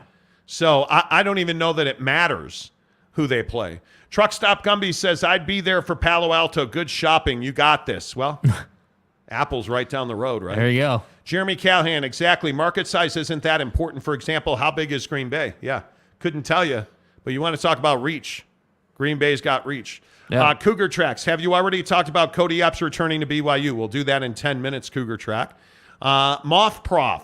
So is Stanford going to the Big Ten, or are they going to be a tree? So you see what he did there? So Stanford's mascot is a tree.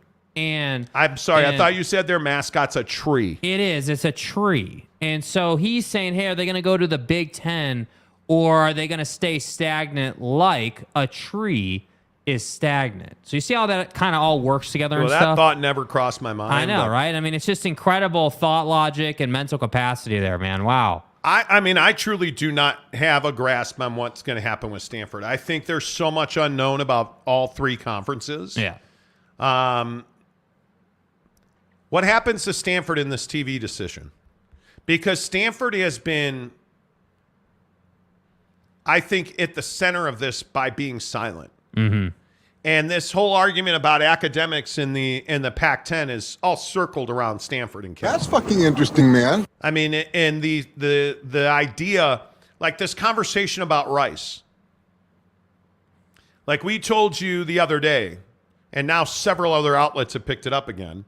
We told you the other day that Tulane, according to our sources, is emerging as a strong candidate to join the Pac-12 because they are a phenomenal educational institution. They're Q Factor educationally, they're SCORE, and they're an AAU member. Right. And immediately people are like, well, what about Rice? Well, that's great, but I think Rice doesn't have reach. Rice doesn't have market size because of how small they are. Right. And I think Tulane is uncharted territory for the Pac-12. Facts. No, and again, I'm telling you that there's a significant number of the remaining 10 schools in the Pac-12 who think going past Texas is too far, which makes the case for Rice, by the way. But if you put Rice in the Pac-12, does that raise their reach? Well, certainly. I think it certainly does. But is it reach enough that it's going to make a difference for the Pac-12? I don't think it is. I don't think it is. I say all this because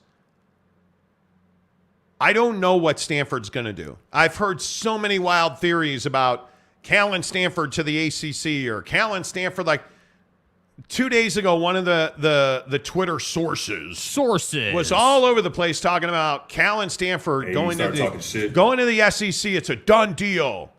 And then they're deleting their tweet. Like, come on, guy. Like, do you really? Like, yeah. I just think you have to be very smart about where your loyalties lie when it comes to information. I don't see any way that Cal and Stanford fit into the SEC. Yeah. One, that the TV deal in the SEC, I don't know how many people have looked at it. We've spent a ton of time on it. Yeah. It's not that great of a deal. It's a $50 million deal. The Big 12 is right there. If they wind up in Mexico on the level that we think they are, I'm just telling you right now, they're at $50 million a year per school. And I think the other thing you got to consider is that, these schools that aren't real strong athletically, the Stanfords and the Cals, that caliber of school, whose education focused and athletics are second, they're just going to take the best option for them. And I think the trouble is there's not a lot of definition of what's the best option right now. The Pac-12 TV deal isn't defined yet, or what that offer is going to look like, or what the number is, or streaming versus linear percentages, or any of that. It's just not defined yet. And the problem is the ACC is locked in for like another 50 years on their TV deal. I think it expires in 2035, I think it is. So you're not going there. The SEC, like you just said, is not, it's the SEC, but really, how is that a fit geographically speaking? And as far as the Big 12 is concerned, it's just not a great option for those two schools. It doesn't that to me doesn't seem like a fit at all. Not at all. That just is an oddball, not great thing, which is why I think you hear the Big Ten constantly come up because it makes sense and, you'd be able to make some money on them. Aaron Wilson says, amen, wreck 'em. I'm telling you, Texas Tech fans are phenomenal. Yeah. And it is, Jeremy Callahan, Texas Tech fans are hardcore here and anywhere else you go for sure. And it's because they're smart, knowledgeable, understanding fans who don't try to spread it, we're the best school ever. You're smart fans. Seriously. I want you to listen to me. Mike M., the duck assaulted the lanky tree last time we played football. Yeah, I believe they did. Yeah. Hello, Brandon Whiteside. My hell, we still talking conference, not games? Not the games, conferences? That's right. Yeah, dude. That's exactly right. Yeah. My God. Yeah. Are we talking practice? By the way, Randall Cobb is officially signed with the New York Jets. We got to talk about that on Football 50. Yeah. Truck Stop Gumby, pee on a tree for world peace. There you go. Adrian Street, make like a tree and leave. Yeah. Hey, jerk, make like a tree and get out of here. Do you guys know? Do you know what movie that's from? Anybody? No? Okay. I'm not even going to answer the question. I know where it's from. Already read that one. KWKSU. Stanford goes independent and follows Notre Dame to the Big Ten. I think Notre Dame football is going to go to the Big Ten. Yeah. It just makes sense, dude. And I think they're going to get a full paycheck to do it. That would be my guess. Brandon Whiteside, Utah Jazz to the Pacific Division. Well, it's just a matter of how much reach you bring and stuff. Go Tigers. Stanford wants a bigger share than Oregon and Washington. That will not fly. Well, if that's true, good luck. Right? Jeremy Callahan, rice? Say no to casserole. See what he did there? Braves in opposition. See what he did there. Salt said, I like mashed potatoes. Bro, y'all are wild in today, man. Truck Stop Gumby, potatoes au gratin all day. What are we doing? Facts. Raider Mark, Texas would not join the SEC for years because they looked down on the SEC academics. Money changed all of that. Yeah, it did. Moolah, bread. Yep. Saul Goodman, Monty, what's up with all the ads? What ads? What you mean, bro? I don't know what you mean. Oh, you talking about YouTube ads? Oh, yeah. We don't control that. Yeah, we don't control that, man. We don't control that. Yeah. So if you're getting a lot of ads, I'm sorry. Al Bundy. Okay. How do you get a tech graduate off your porch? Pay him for the pizza. See, that's because Texas Tech graduates are stupid because the education sucks. So they work at Domino's. See what he did there? So you see what he did there? I've been a rich man and I have been a poor man. And I deliver pizza every time. Fucking time. Pay them for the pizza, then they'll leave because they have other deliveries. They're pizza delivery guys. South Person, Tennessee. Because they're stupid. They went to Texas Tech. Right. So pew pew. Gonzaga. Mike Maples. Maybe the Pack can pick up Tijuana Tech. Wow. Mapes, welcome to the show. Coming out swinging.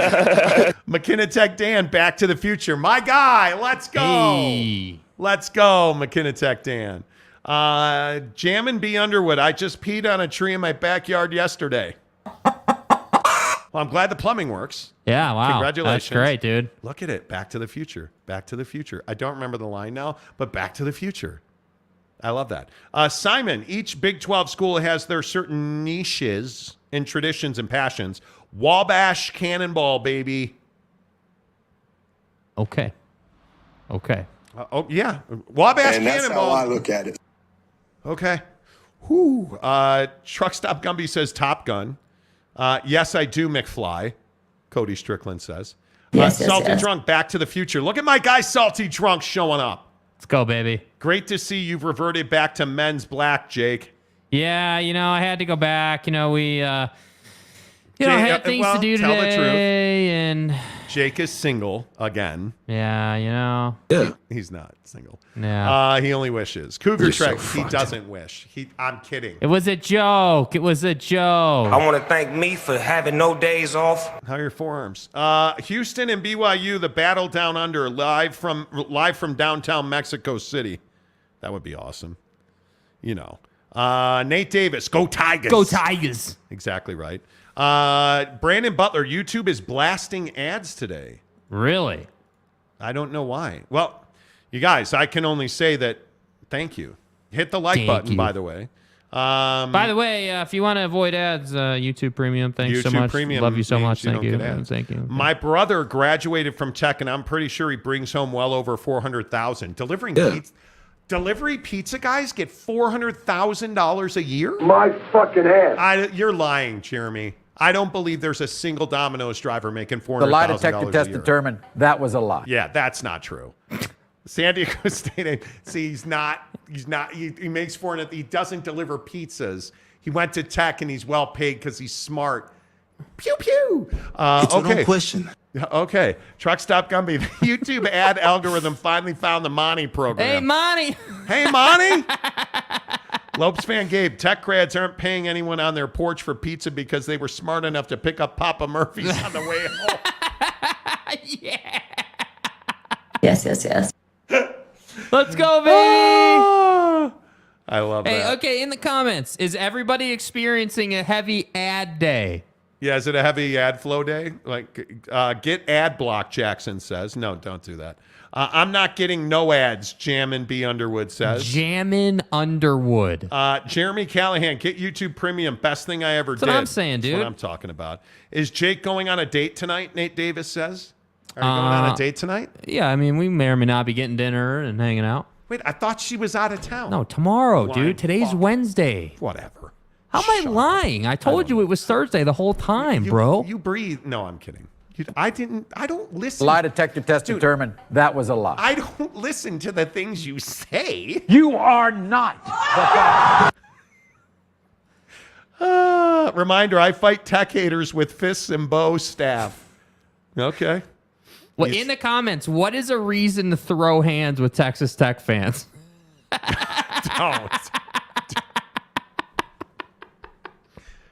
Don't. Baker Mayfield or... No, don't. Salty Drunk, YouTube Premium is money well spent. We agree. Jeremy Callahan, he has a 16-wheeler with an oven in it. Okay, let's go. Wow. Fucking A. 400K. Yeah. Brady Cook, more like 20 to 40,000. Yeah. Okay. Daniel Whittlesley says Pac-12 TV deal is DOA. I don't know. I think, again, and we've talked about this openly on the show, from the conversations I've had, and I think we've probably talked to presidents or people at about 3/4 of the Pac-12 universities. Yeah. I think $25 million a year per school keeps them together. Mm-hmm. But my question is, does George Kliavkoff have a plan in place where he has other revenue streams set up? Because that's the real question here. And whether it is F1 Drive to Survive or whether it is Wrexham or whether it is, you name the sports documentary series. You better have something. Dude, this is a conference that doesn't want to... It's the Conference of Champions. The Conference of Champions doesn't even want to produce its own football games, dude. And we're sitting here having a discussion about whether they want to do mic'd up segments. I don't think so, bro. I don't think so. Go Tigers. Got that premium account, baby. Let's go. It's a YouTube ad day. Okay. Big Jack says no ads premium. I like it. Hey. Cody Strickland. No ads here. I got premium 2 years ago when you guys recommended it. Best thing I've done for work. Let's go, baby. Way to go. I'm so Way to bricked go. up right now. Let's see. Rodney Dunphy says, listening from Florida. What's up, Rodney? Love you. Got where Florida. You at, bro? Florida is absolutely one of the emerging markets on the show. We appreciate everybody in Florida. Brandon Butler, I'd rather give my money to Monty and Jake than YouTube. I can live through ads. Oh, Brandon, I appreciate you, that, man. Dude. Thank Appreciate you. you. Thank you very much. Delaric. Only people that are not members get ads. Oh, okay. Nick Hines, what are ads? YouTube Premium is the only way to watch YouTube. Let's go. What are you, the Pac-12, looking down on non-premium members? Yeah. Final. Mark Clee? YouTube ads is a very good thing for y'all. It is. It is, man. That's cool. Aaron Wilson, YouTube Premium has a free month. Oh, no kidding. Okay. That's why they're showing so many ads. Okay. Moth Prof, Texas Tech and throwing tortillas. Yeah, no, that's not going to happen. I mean, I'm a guy that likes, there's nobody that likes a good quesadilla more than me. Oh, you're a, damn, now it just went out of my head. Tostada? Yeah, tostadas Yes. or enchiladas. But only because Mrs. Monty's a stud. Mrs. Monty. Mrs. Monty. Hey, can we talk about the transfer portal, please? The portal. I think this is a pretty big deal. And go with me on this for a minute. So, if you don't know this story about BYU wide receiver Cody Epps, Cody announced over the weekend he was jumping in the transfer portal. And immediately people were like, God damn it, SEC, huge bags of money. Well, I mean, it turns out that's not really what happened. And this afternoon, Cody Epps announced that, in fact, he was coming back to BYU and leaving the transfer portal. And it depends on who you believe, but there are all kinds of wild theories and as the portal turns. Again, and I know that we don't have sources on this show. Sources. We don't. But remember what we told you about Cody Epps. This was not the Mormons suck and a freaking honor code. Yeah, where's Buddy that gave us a phone call? I want sex for days. Like, that's not what happened. Cody Epps is a good kid. He's a good dude. Yeah. Talented player. Yep. Who I've been told by multiple sources got bad advice. Yeah. And really was looking at it and was a kid that was in the portal, and I think everybody wants to be wanted. And I think he was being told, hey, we're going to make you a multi-gazillionaire if we put your name in the portal, bro. Pack your shit. Let's go. Right? And then that doesn't necessarily materialize. Come on, let's go, Schlep Rock. And now all of a sudden you're like, well, you know what? I got to admit, if I look down, the grass is pretty green here in Provo, and that royal blue looks good next to the green. Y'all feel me? Because Cody is going to get paid. Yeah. I mean, the kid is a stud. Cody Epps is a stud. Yeah. Now, I wish he'd come on the show. I've texted him multiple times. He will not. I wish he'd come on the show. The program. But I think the transfer portal has done more harm than good. Okay. And I'll go to the flip side of Cody Epps. I think if you look at Keaton Slovis, I think Keaton Slovis is an average football player. I think Keaton Slovis had his shot at USC, didn't make it. Right. Transfer portal. He had his shot at Pitt, didn't make it. Transfer portal. And now he's going to get a shot at BYU. He's the starting quarterback. Right. And he's going to get his ass handed to him early in the Big 12 for BYU. Right. Does he fill a role? Oh, yeah, he fills a role. He fills a role. But his last name's not Finnegan, and it should be, because that's who should be the starting quarterback at BYU. But what's the role that Keaton Slovis is going to fill? He's going to be the whipping boy early in the Big 12 life. And so I don't have a problem with that. And I say this because the transfer portal works two ways. It's great for the kid that's going to go get a huge NIL deal. It's great for Travis Hunter, and he wants to go to Jackson State with Coach Prime, and then he wants to go to Colorado, and it's great for Shedeur Sanders, and it's great to turn over 80 players. And, hey, the transfer portal absolutely works for the player, and it works for the school. But I give Cody Epps a lot of credit because it's not easy. I guarantee you there will be ball breaking in the BYU football locker room over Cody Epps. Yeah. And I guarantee you, there were some people, I don't even, this is not even, like a secret. But I'm telling you now that there were some gum gnashing in Provo. Cody Epps was a huge loss for this football team. Yeah. And from what I understand, and I could be wrong, because again, Cody hasn't answered me, but my belief is that Cody Epps is going to make a pretty good piece of change this year. Yeah. And I think that there are some NIL deals at the BYU level. By the way, has anybody seen the Royal Collective? Because I haven't seen them anywhere. Yeah, I'm not sure where they're at, dude. I'd love to understand that. Seen Coup Connect everywhere. But that's my point. That's my point. This transfer portal NIL thing, if you're a BYU fan and you are not supporting Coug Connect, I don't know what you're doing. Yeah. They're $10 a month. It's a great cause. CougConnect.com. The money goes right to players. Like, that's what NIL should be about. But who's NIL really about? All of us. It's all the football fans. Because if we don't make the world go round, nobody's making money. Right. You see Zach Wilson, at Big O Tires and American Fork, right, with his Porsche, and you see Kingsley Suamataia, and why is that? Because Big O Tires and American Fork supports BYU football, like it works together. It makes the world go round. Yeah. But these situations with kids like Cody Epps, and I'd love to know the exact story about what happened. Well, and I think the problem is with the portal specifically, because I think there's a real conversation, what's the chicken and what's the egg? Is NIL the chicken or the egg? Because you can make a pretty strong case that if NIL didn't exist, the portal wouldn't be a problem, right? Like the portal, you'd still have kids using the portal, of course, but you wouldn't have the Cody Epps situation because he was real happy at BYU and then, allegedly gets this bad advice or whatever. And, again, like we were saying, there's a lot of rumor mill out there about it, but essentially it's like, hey, he got some bad advice and basically maybe pastures were greener on the other side of the fence. Hey, let's go check this out. And then it didn't work out. And it's like, okay, well, how many kids does that actually happen to versus how many kids, now that NIL is a thing, are getting like $5, $10, like aren't really making any money on it because all that money is going to one kid. And that's where I think you start getting into the negative side of NIL. Like NIL is great.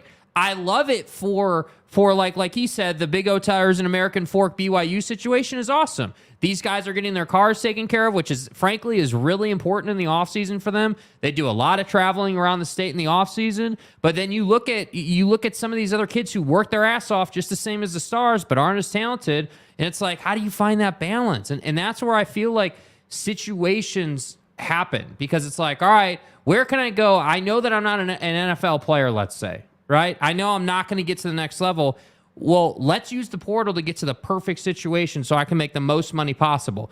Not let's use the portal to get to the perfect situation so I can maximize my career while I still have one. And that's where I think it's just a really dynamic and interesting conversation.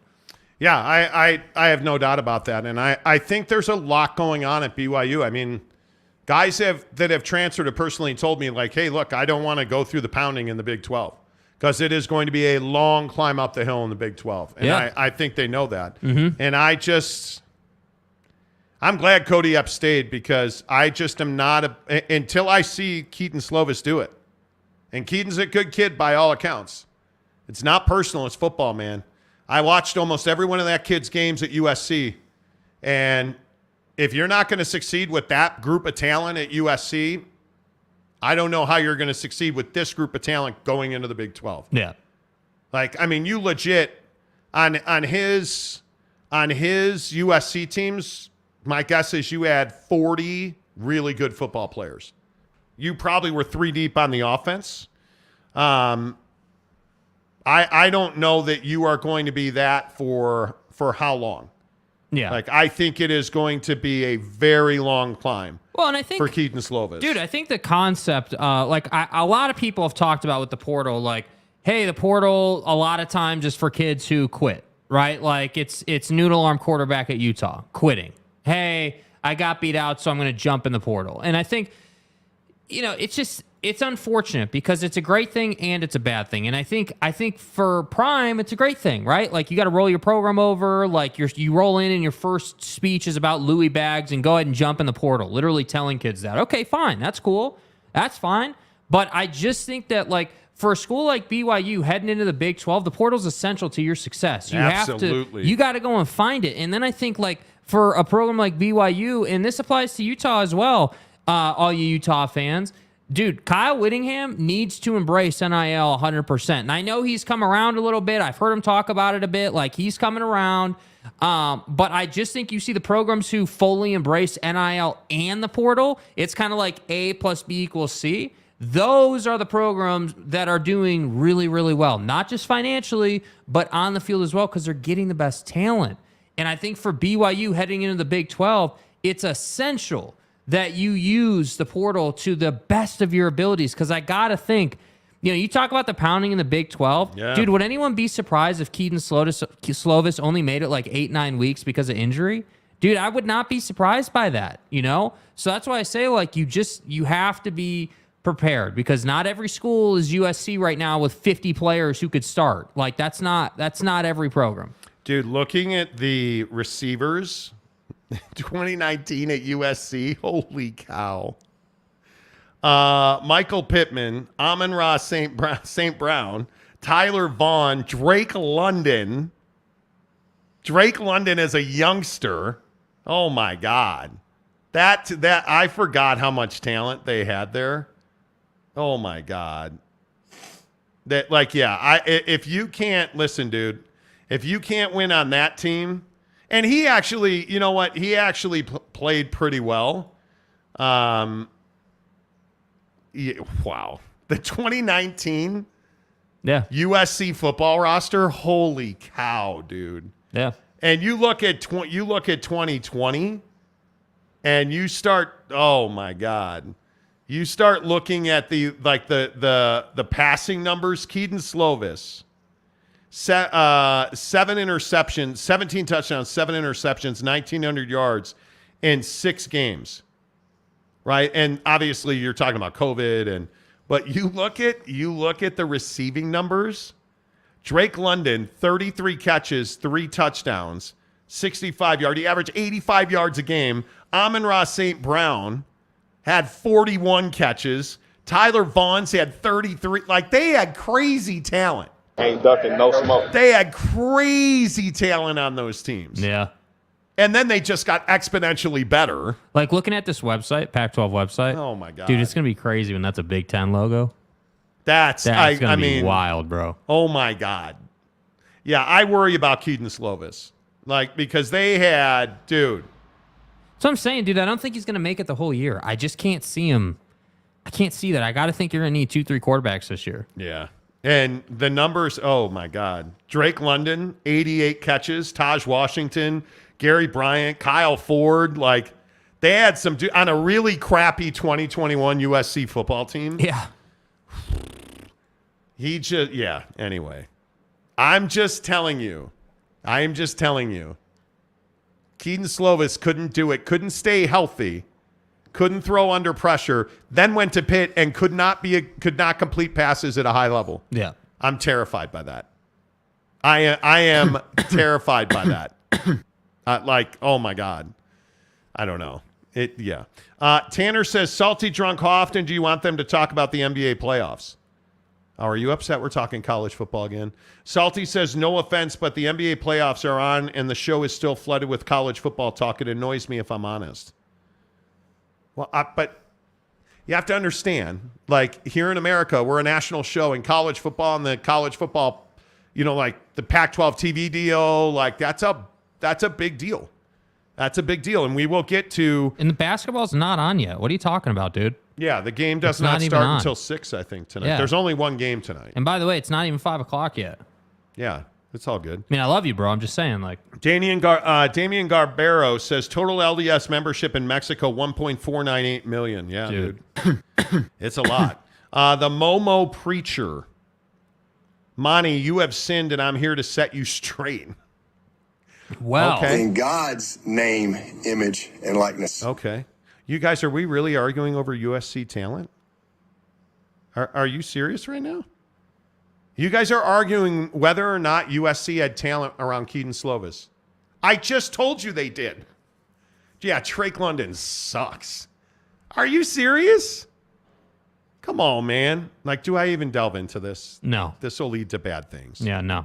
Tanner says, Monty, you did say that the possible reason why Cody went into the portal was because he didn't want to be part of a team that could struggle during the first year in the Big 12. And I think the biggest issue there is that a guy like Cody Epps knows that he needs to be on SportsCenter. He needs, because you're at BYU, man, like it's going to be tough. You look at the year that Puka Nacua had. Was he like the first receiver off the board? Or no? It's tough to be a wide receiver at BYU and get national recognition. And I think that frankly, the story that I more believe is that Cody Epps got bad advice. Yeah. That's the story I more believe.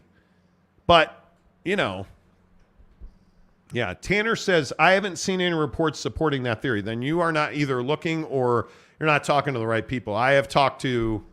That's like 5 or 6 people. I mean, you look at Peely, you look at all the guys that have transferred. They didn't transfer to like nowhere state, Waxahachie, New Mexico. No, I think he's talking about the bad advice thing. The bad advice thing that we're talking about. I think that's what he's referencing. I don't know that there's a story out there about why Cody Epps actually transferred. Yeah. Or tried to transfer. He's not transferring. It's just, yeah. I don't, Kurt Meyer says skip football at 50. Why? For me, basketball season ended in March in Houston, Bill Foley says. I'm a huge NBA fan. Yeah, the NBA playoffs are elite, dude. And I think that Salty's an NBA guy. I mean, and that's cool. Yeah. Salty Drunk says, Jake, it's the offseason in college football if you want to play that card. There is no offseason. There is no... See, this is the thing, Salty. And again, I don't want you to take personally or get all mad at me. You got to understand this concept, man. And again... I'm not football is not my number one and not close to it. Not even close to it. I am baseball, then basketball, then football. But as far as the showroom is concerned, football is number one. And I'm not saying we're not going to talk basketball. We're going to talk basketball in 10 minutes, right? And then we have a big interview at 5:30. So you're going to get your basketball. I'm just telling you, man, football, like the NFL is in the offseason. College football doesn't have an offseason, especially when realignment and TV deals are happening. Yeah, totally. Mike M., transfer portal and NIL commercialize college football to such a degree the connection to schools feels a bit gutted and more like rooting for an NFL team. You're not wrong. I don't disagree with that at all, bro. You're not wrong. Yeah. I agree with that. Richard Tracy, Grand Canyon University equals no conference will invite a for-profit school to join. I got news for you. Every college is for-profit. Yeah. And if you don't know, Richard, and I don't know what you know or not, Grand Canyon University is, without question, one of the most attractive schools in the country. And I would not be surprised. Somebody a couple of weeks ago said WCC. I don't know if that's the case. Grand Canyon is a Catholic institution, so it would not surprise me. But you're Yeah. I mean, yeah, I totally disagree with that. They're in the WAC already, so yeah. Gary, football pays the bills. Basketball is a nice byproduct. Durhee, I love you guys. Stick to different sports news that are most important at the moment. Appreciate that. Well, and again, the point still remains, though, that the NBA playoffs are one of the most important things we're going to talk about. And I have a lot to say about that, debacle last night for the Golden State Warriors. But again, it's not that time yet. You mean that dominant performance by Anthony Davis? It's embarrassing, dude. So how many nights in a row are we going to go with you slandering guys who turn around and stick it up your keys? Stay hard! Sorry. Wait. I thought you said how many nights in a row are we going to go about talking about guys sticking it up your keister? No, that's not what I said. It's not what I said. I said I'm always right and you're always wrong. How many nights is that going to happen? Oh, got it. I don't know. I lost count now. Yeah, I lost count. Sorry. Every time you slander a guy. So I'm hoping you all season next year just slander the Bulls every day. Because it seems like every time you slander a guy, you said James Harden was fat. But you didn't explain that it was PHAT fat.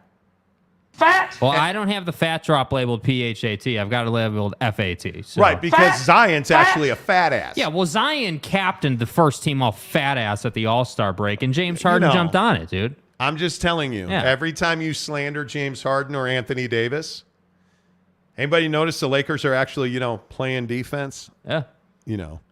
Cam's videos. Why listen to these clowns? Oh, one of these guys today. You don't have to.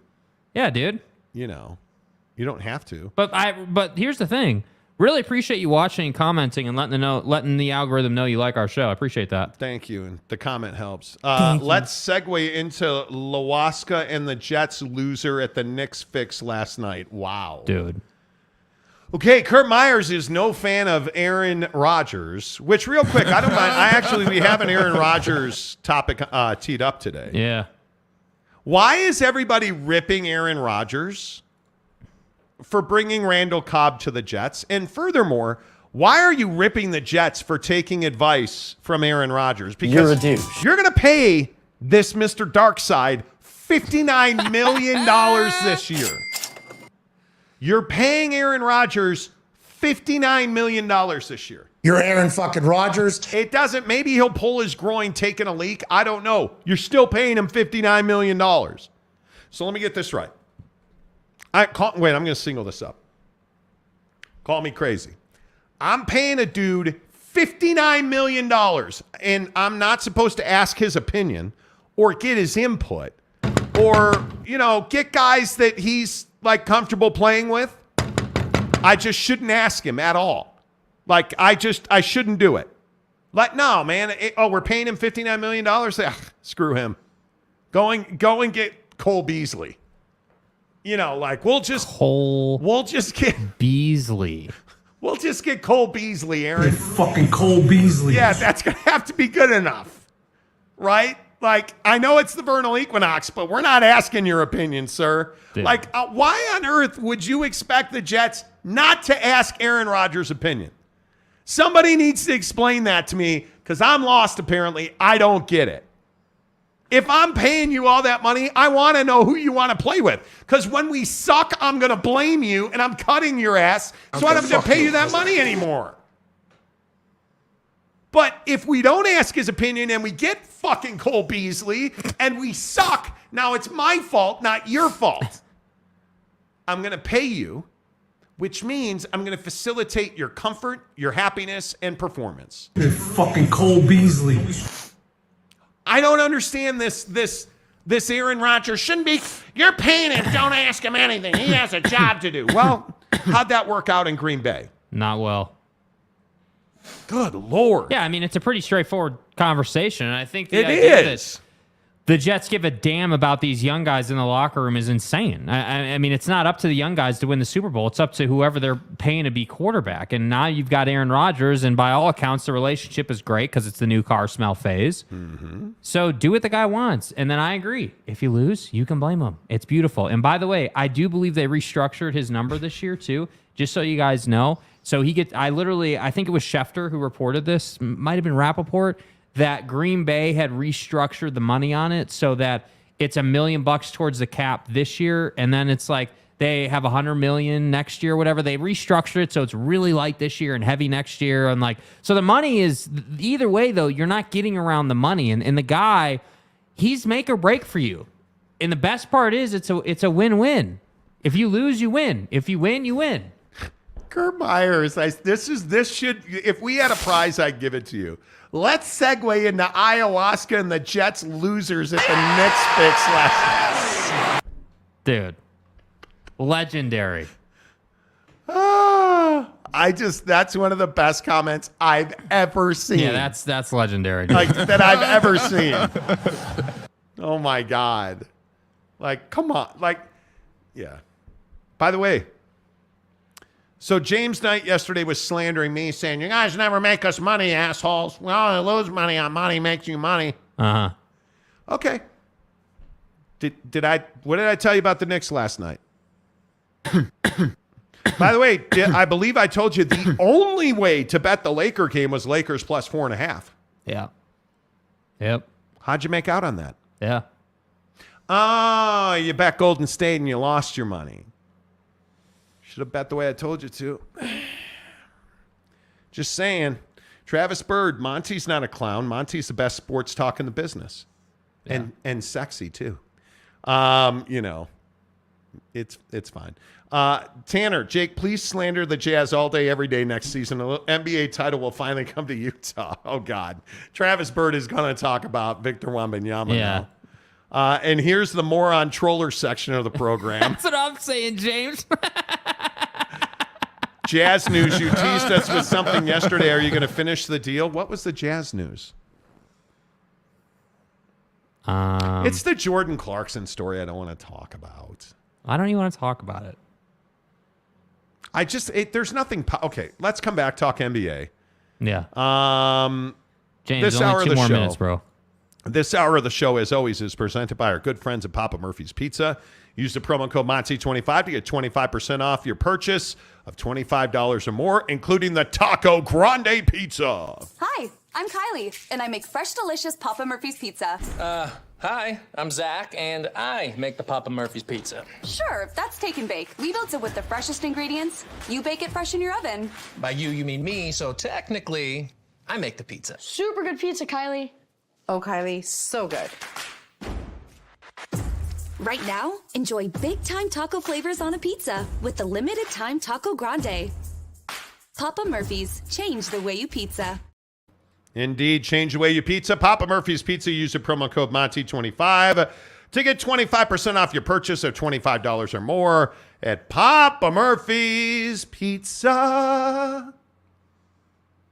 Make sure you download the Papa Murphy's Pizza app. I believe we put a law on this show yesterday. I'm never allowed to sing again. Yeah, I don't know what you think you're doing. I will say many people thanked me for their searches on YouTube looking for O Canada. And the Maple Leafs pissed me off last night. Yeah. It's fine. Douche. You guys should search Chicago Stadium, O Canada. Bomb. So good. So good. The Monty Show is always presented by The Advocates. TheAdvocates.com. Your best injury attorneys in the business. UtahAdvocates.com. TheAdvocates.com. Why on earth would you trust your insurance company? Your insurance company, you realize, employs thousands of attorneys. So let's say you get in a car accident. It's not your fault. You're like, I'll let my insurance company handle it. You don't think they're consulting their attorneys? Why wouldn't you consult an attorney for free? Free consultations, no retainers. You don't pay the advocates until they win your case. Chat with an attorney live online right now at theadvocates.com, UtahAdvocates.com. Cougar Track says, famous last words. Money isn't everything. Well, it is. You know.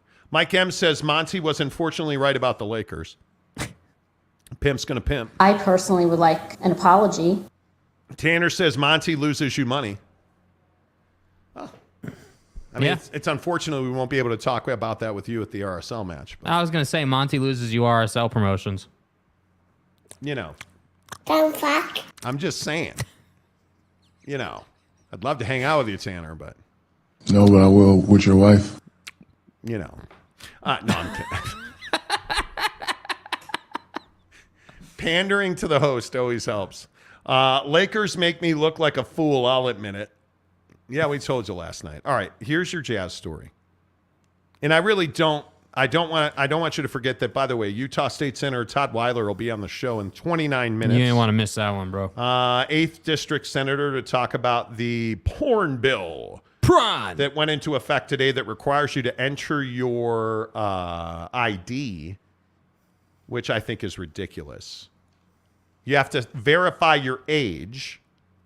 And our fine Republican State Senator Todd Weiler was a co-sponsor of that bill. So we will absolutely talk about that coming up in 28 minutes with Senator Weiler. But Monty makes you money. Let's get it out of the way right now because I'm trying to avoid this Jazz conversation with everything that I have. There's only one game tonight, and it's the Philadelphia 76ers against the Boston Celtics. The Celtics are 8-point favorites at home. The number's 217. 6 o'clock on Turner Network television. Yeah, I know what time it is.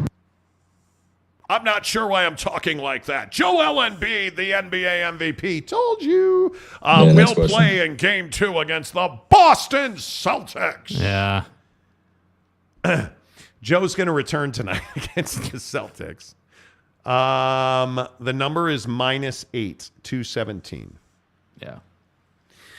The only way to bet this game is to bet the Philadelphia 76ers. I think the Celtics are going to come out fighting for their lives, but here's the question you have to ask yourself. If you're going to peel off a couple of, friendly handshakes with your friends, because, we don't actually, this is for recreational purposes only. Right, yeah. Ask yourself this question. Am I willing to trust Jaylen Brown? Because if Jaylen Brown does not have 20 points tonight at a minimum, and if Jaylen Brown is negative plus minus, The Boston Celtics are going to lose. Soft person tendency.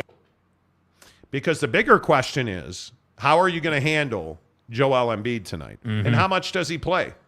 That's the biggest question. Now, they say that it's a knee sprain and there's potentially cartilage damage there. Is he a 40-minute guy tonight? I don't know. I guess we'll find out. But my biggest problem is this Boston team wilted under the pressure the other night. Yeah. They did not listen to their coach. They freelanced on the floor, and it killed them. Fat ass went crazy. Yep. Anyway. Thank you. James Harden went crazy, and the Sixers won the game, and then Joel Embiid got the NBA MVP last night. And I think you got to go. I think you got to lean on the Sixers. I think the only way to bet this game is the Sixers +8. Yeah, I would agree with that. I think the problem for Boston is going to be confidence. I think they can talk this trash about how, hey, we got to execute better. The usual, hey, we just got to execute better crap. But ultimately, I agree. You wilted under pressure. That was the best shot you could get at the end of that game. Unbelievable. I don't know, man. And yeah, the Marcus Smart stuff and this team, yeah, they have experience, but that's never done them well. Curry got him last year, and Joel's going to get him this year. Who's surprised? And I really feel like, if James can be 25, hell, even 30. Let's say James is 30 and 10 tonight, and Joel plays 35 minutes, half of which are just as a decoy, right? Let's say that Joel's playing on one leg tonight, just for argument's sake. They're still super tough to deal with. I mean, now, dude, you couldn't beat Philly when they didn't have rim protection. You think now you're going to beat them all of a sudden? This game is just going to get flipped on its head? Yeah, I don't think so. I wouldn't be surprised if Boston gets out, to a 15-point lead in the first quarter. Wouldn't be surprised by that. Like he said, fighting for their life. But I'm telling you, man, the more and more I watch this Boston team, the more and more I feel like they're just, yeah, you played a lot of games together, but you just don't have it, bro. You're missing the it factor. Yeah. Greg Hawkins says, sup, casuals, horrible day at work today. So many rude people, so happy to unwind with the Monty Show. Well, hope you tilt one back for us. Relax. Yeah, dude. Let's help you forget about that. Salty Drunk says, Embiid will limp off the floor like a crybaby before halftime. He's no Anthony Davis, but he'll do. I like the Sixers in this game. Yeah. That's just my opinion. I like the Sixers a lot in this game, so agreed. That's my thing. I think I'm leaning heavy Sixers. I think you got to bet them the +8. I think if you can buy the Celtics down to -4, 5, 6, I would do that. Yeah. If you want to be on the Celtics on this thing, knock yourself out. I am all in. I am all in on the Sixers. The more difficult bet here is at 217. Which way do you go on 217? Obviously, that's 108 plus per team. Right. That feels like a pretty good number. I mean, last game was 119, 115 Sixers. So they went over that number last game. And that's why I'm tempted to go over. Yeah, I feel like this could be, wow, if you are a baseball fan, Max Muncy just hit a walk-off grand slam against the Phillies for the Dodgers. An absolute shot. Dude. Craig Kimbrell's done as a closer. That was a shot. But yeah, this over-under number, I would probably be over. I think this is a little bit higher scoring of a game than 108, Good 109. Lord, exit velocity of 107 miles an hour. Yeah, dude. I think it's over. So I would say bet Philly +8 over the 217. Yeah. I think that's the way I would go. Cougar Track says under. Jackson Graham says, you all changed your tune quick. Last show you said both said Celtics cover. I don't remember what I said, but I pretty much remember saying James Harden's going to go off. Yeah, what he's talking about there is the 10.5 number from last game, where you didn't feel like the Celtics were going to cover. We had an argument. Well, not an argument, but we had a discussion about, hey, you didn't feel like they'd cover. I felt like they would cover. So you misremember, Jackson. I'm not saying you're completely wrong. Yeah, I'd have to go back to. But I agree with you, dude. I have changed my tune on the Celtics. I'm disappointed, admittedly. I'm surprised that they couldn't beat a team that didn't have the reigning MVP of the NBA. Yeah. Like, I don't know how does that happen, dude? You're at home. And I feel like in sports, we're losing this a little bit. You're the Boston Celtics. You're not the Pelicans, the Blazers. You're the Boston Celtics, bro. Like, you have a responsibility to show the hell up the way LeBron showed the hell up. I also think they're a poorly coached Boston Celtics team. Yeah, but that's they're not an poorly excuse, coached. dude. That's not an excuse for Jason Tatum and Jaylen Brown and Marcus Smart, dude. But this is, we talked about this I the know, other night too. I know. Jaylen Brown ain't that dude. Yeah. I'm telling you, he's not. And I think the only way, and again, this is just an opinion for me. I think the only way that Jaylen Brown ever becomes that dude is if he gets, to buckedup.com and he starts drinking Bucked Up Miami, everybody's favorite energy drink. If he gets into the buckshot, because Jaylen knows, just like everybody else, free is the exact same price you want to pay for everything, which is why Bucked Up is giving you free buckshot samples, 6 of them. Like, Jaylen Brown wouldn't say no to that. Maybe because he's poorly coached, maybe he would. But you're not poorly coached, so you're going to go to the description below and click on the free buckshot link, and you're going to get your free 6 bucked up buckshot samples. And I'm telling you guys, that the watermelon is where the hizzy is livy. I don't know what that means. But the watermelon's the best flavor. I love watermelon buckshot. It's clean, long-lasting energy, high-powered energy shots that you get at buckedup.com. Get free samples right now. They'll send 6 right to your front door, and they are absolutely lovely. And that's why we love working with Bucked Up. And I'm telling you, we had a debate today on the show already. Like, there were debates about, blood rants in Miami, and I'll fight you for it. I'm telling you, Miami is the best flavor of Bucked Up. But the bottom line is, Bucked Up just works. Yeah. So if you're Greg Hawkins and you need a little pick-me-up during the day because everybody's an a-hole, buckshot, dude. Chug a buckshot, you're good to go. I'm telling you, clean, long-lasting energy that actually makes a difference for you mentally. Get it at buckedup.com. Get the free samples of buckshot in the description below. Bucked Up, the official energy drink of the Monty Show. Don't forget, coming up, Todd Weiler, Utah Senator, is going to join us at 5:30 to talk about the new pornography ban, which it's not a ban, Damian Garbero just won't let this question go. Bucked Up, what's your projected date for when George Kliavkoff's proposal for the Pac-10 presidents will be made public? I don't know. When's it going to rain I next, think dude? the exact date is not soon enough. Yeah. I don't have a projected date. We don't, I'm not the guy that is in the let's guess game. It's an awfully dangerous game to play. So, Salty Drunk says, hey, Jax, they are entitled asses on the run. No, to assess. To assess on the run? Yeah. I thought we were entitled asses. No, I think that means assess. But I feel like an entitled ass. Okay. Whatever. Okay, maybe I misread that. Celtics should have beat the Warriors last year. Man, shoulda, coulda, woulda. But that's precisely my point with this team, right? And I just feel like, dude, you're Jason Tatum. You're a Boston Celtic. Like, you have to. It's not good enough to just blow a game in the playoffs, dude. I'm not saying you can't trust the Celtics. Yeah, dude, and it's my biggest. It's my biggest problem. Like, you could trust like the Rondo teams, you knew that you were going to get your ass beat in those games. They may not have won that game, but you knew one thing for sure. You were getting your ass beat in that game physically. But this isn't KG, Pierce, I know. Ray Allen. Yeah. Those teams are gone. Yeah. And right now, the problem is your best leader on this team is probably Al Horford.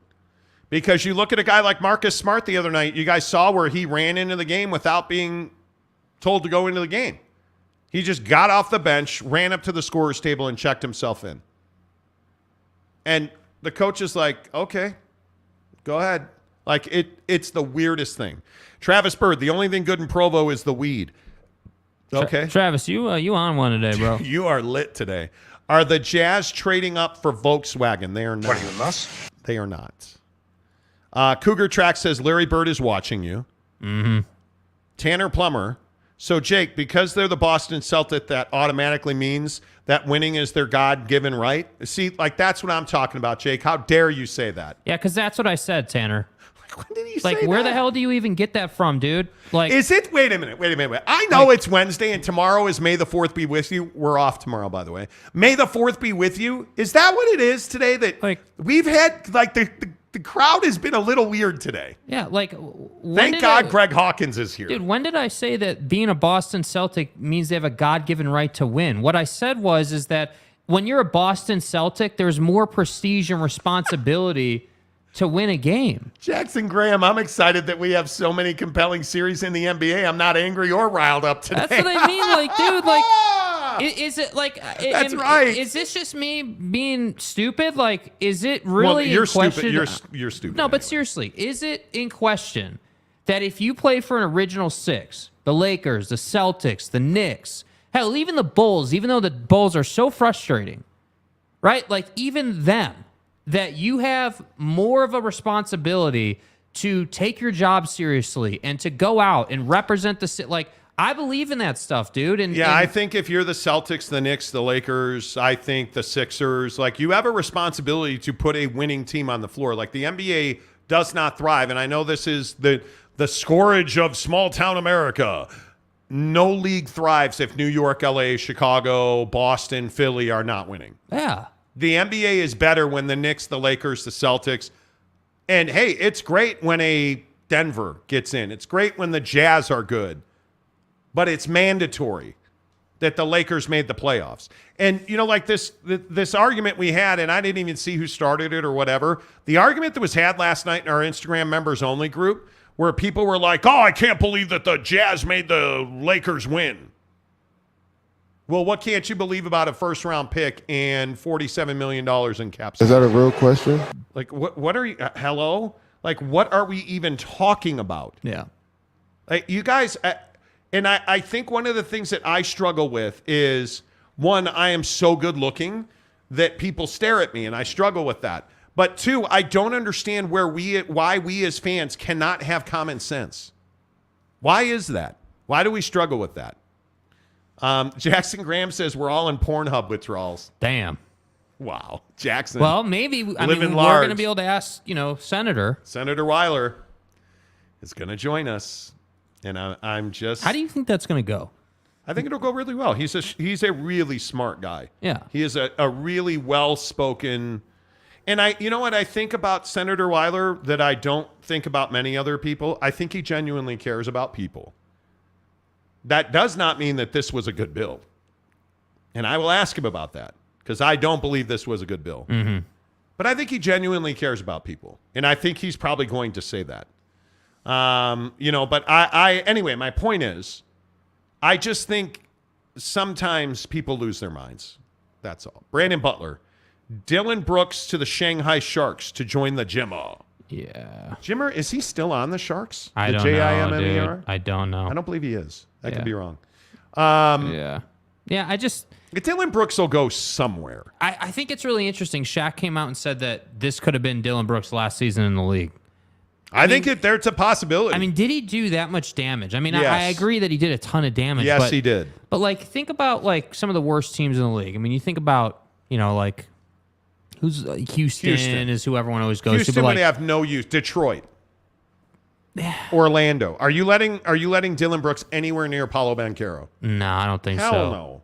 Is Ime Udoka going to welcome Dylan Brooks to Houston? I don't think so, man. They're cleaning house in Houston. Yeah. Right? I more look at teams like OKC. What use does OKC have with Dylan Brooks?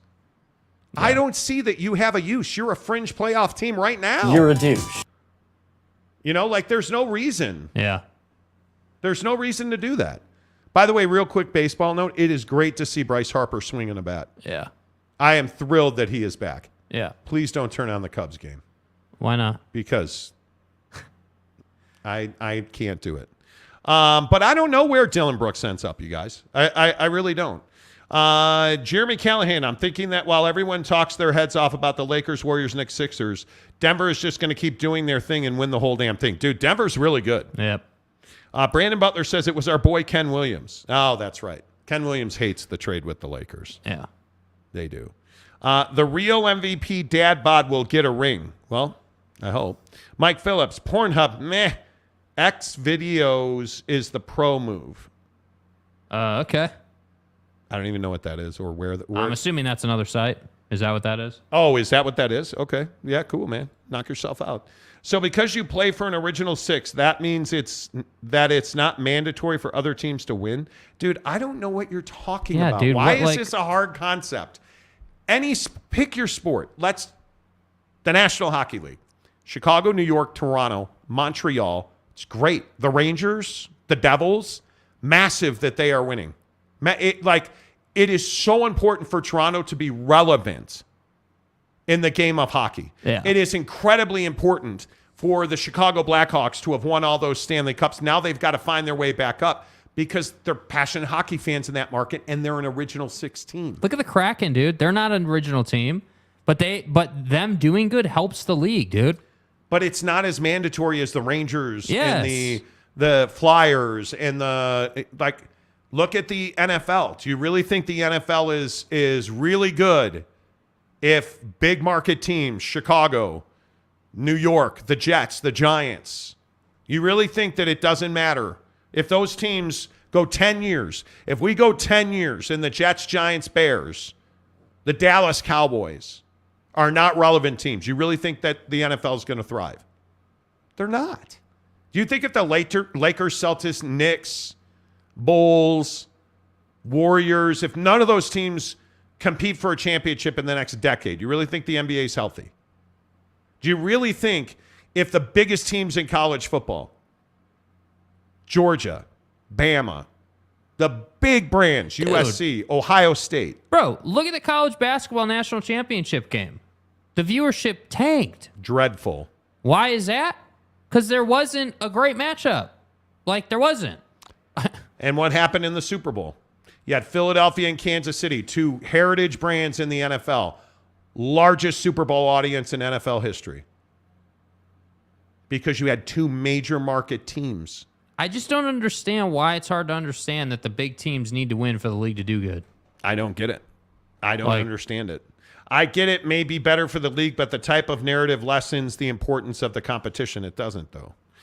Jeremy Callahan, blocking porn. Who is your senator? Senator Palpatine? Well, you're going to meet him in a minute, in about 10 minutes. Truck Stop Gumby, free the hub. Nate Davis. Anthony Davis was super awesome last night for the Lakers, and that game was awesome. Well, the bigger thing is that the Lakers are playing stellar defense. You look at their different lineup on the floor. If you have Jared Vanderbilt and Rui Hachimura on the floor at the same time, I mean, your defense, the ground that those two guys together can cover with their length is ridiculous. And then what nobody's talking about, you look at the performance you got out of AD. LeBron's playing hurt. If you cannot see that he has lost explosiveness off of this foot injury, it's clear as day. And he's still giving you 20 points. Yeah. And then you round that out with D'Angelo Russell giving them really quality sets. That's why the Lakers won the game. Yeah. That's why they played better defense. Anthony Davis is playing exceptional basketball. Yeah. But you guys, you have to understand that the Lakers are winning because of their defense and their length. That's why they're winning. Yeah. And the idea that the job that Rob Pelinka has done here, dude, it's unbelievable that he was able to turn those dudes from a team that was going to miss the playoffs again 2 years in a row. And to be able to pull D'Angelo, I think Jared Vanderbilt has become an invaluable performer for them. Malik Beasley's almost a forgotten piece at this point because I think Rui Hachimura has turned himself into a legitimate shooter. Now his mid-range game is really strong. Travis Bird, everybody transferring from BYU because they're tired of kissing the memo gown wearing cousin. Come on, man. What are you doing? Be better. Mike M., Dylan Brooks to the Blazers. That'd be interesting. Yeah. I think they're going to trade Dame over the summer. They need to. I've been kind of hearing that noise. McKinley Cutler, he will get offers. The question is, will he accept the contract and the role that he'll be given? That's an interesting question. Mike Phillips, it's not like teams can't find someone to put up 10 points and a few boards and not cause constant embarrassment. See? That's exactly right. Yeah. That's it. The issue isn't that Dylan Brooks didn't shoot well. The issue is he embarrassed the franchise, and his name's not Ja Morant. Yeah. That's the issue. Dillon Brooks embarrassed the franchise. Now, Ja Morant, who's their best player, Ain't ducking no smoke. and one of the young guns in the NBA, no pun intended. Can't back down. Let's see. You fraternized women of the night at a strip club while holding a gun, allegedly. It's not even alleged. You've been accused of beating a teenager at your home. It's a soft person tendency. To which he countersued. Like, you've had all these issues at volleyball games, and why is he still on the Memphis Grizzlies? Yeah. Well, because he's a phenomenal player. Why is Dillon Brooks not coming back, quote, under any circumstances? Because you're average and you're an embarrassment. Do you view this season as a failure? And by the way, I would also remind you that when you can have Draymond Green calling you out, that says something about who you are. Yeah. Like, that's remarkable to me. Yeah. But I don't know. I don't know what you guys think. I think there's a chance this could be it for him in the NBA. I do. I think that Dillon Brooks is going to have to rebuild himself. I don't even think it's that much of a stretch, because I was laying in bed alone with Mrs. Monty last night, half clothed, thinking about Dillon Brooks. I was trying to think of a team that Dillon Brooks is a natural fit on. Who's that team that Dillon Brooks? Janus. Yeah, seriously. Who's the team where you're like, oh yeah, Dillon Brooks is? I can't think of it. The only team that I think is a really good fit for him is Milwaukee, because they've got enough dudes who will be like, yeah, you're enough of your crap, dude. Here's what you're going to do. Yeah. And you're going to listen to Drew Holiday. You're going to listen to Giannis. You're going to listen to Bropez. Like, Middleton. Yeah. Oh, absolutely. For Middleton, for sure. Like, you're going to fit in with that group of guys, right? But they've already got their Dillon Brooks. That's the other thing, Who? though. Grayson Allen. Yeah, but nobody likes Grayson Allen. Nobody likes Dillon Brooks. But Dillon Brooks is better than Grayson Allen. Yeah. I think I think Dillon Brooks, the defender. The problem is you tried to poke the bear, as you said, Dylan. Oh, I don't respect no one until they give me 40. Oh. Well, you probably should have thought about that. Yeah. You probably should have thought about that. Yeah. Because I just think that was a huge mistake. Yeah. I think it was a huge mistake. And again, it's just my opinion. It is just my opinion, and I think that Dillon Brooks is going to have a really tough time. Really tough time. 801 West Valley, Brooks and Green, literally the same player. One just plays with Curry. I totally disagree. Not even close. I think that Draymond Green has been an integral part of the Golden State Warriors. And we've battled this on this show for years now. I think Draymond Green is one of the most, in his prime, because he's out of his prime, I think Draymond Green was one of the most skilled players in the history of the NBA at his position. Yeah. His ability to rebound and start the fast break and get after it and distribute and put. Do you guys see the way he passes even still today? Do you notice that when Draymond Green, and I don't know why he gave the ball to Poole last night. I understand the clock was short. When he passes a guy the ball, do you guys understand what the pocket is in basketball? For Steph Curry, the pocket is about his belly button. And Draymond Green puts it right there. For Klay Thompson, it's up at his face. Puts it right there. Draymond Green is an elite skill player. Now, does he get too many technical fouls? Yes. Does he stomp on dudes' chests? Yes. Is he occasionally a pain in the ass? Yes. Does he knock his teammates out cold in practice? Yes. But Draymond Green's never humiliated that team. Draymond Green's never, run his mouth at LeBron James. Draymond Green does some weird stuff. He's also got 4 rings. He's also got Olympic gold medals. Like, he's an accomplished professional. Dillon Brooks has won nothing on a team that, frankly, is a hugely disappointing team in the Memphis Grizzlies, who should be far better. Josh should have won an MVP already, right? Jaren Jackson should have won multiple Defensive Player of the Year award, right? Like, they should have won far more. And yet, why don't they? Because Ja's in the strip club with guns and Dillon Brooks won't shut up. Yeah. It's as simple as that. And I would also remind you that it does help that you have Steph and Klay, but what are Ja Morant and Desmond Bane? Because those two dudes are not scrubs. So it's not like Dylan Brooks, and this is really my main point on Memphis. It's not like Dylan Brooks is playing on a team that's got no talent. Let's be really clear about that. Yeah. Dylan Brooks is surrounded by talent that doesn't respect its own talent. Ain't ducking, no smoke. You'd rather be in the club with guns, right? Like, to me, that's the biggest issue. And again, we can all sit here and disagree about Draymond Green, and I'm happy to have the argument. Right. You don't have to like Draymond Green, and I certainly do not, but I respect the hell out of that guy and his game. Yeah. Because he's remarkably talented. And you know the other thing I respect about Draymond Green? He understands the history of the NBA. And he understands who he's on the floor with.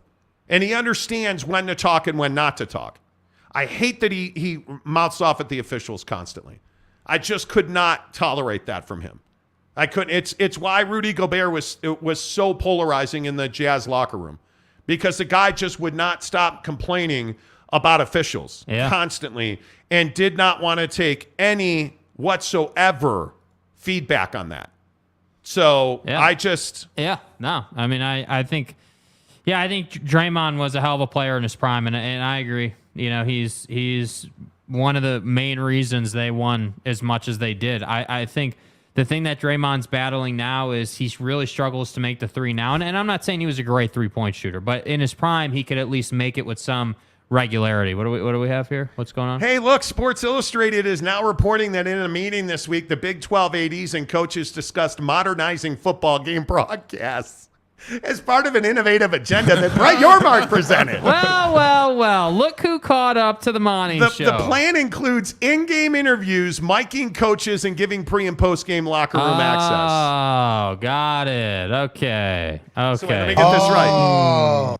Monty reports something, and no, I'm not doing it. Hours later. Hours. Dude, like, that's hysterical. That is hysterical. Yeah.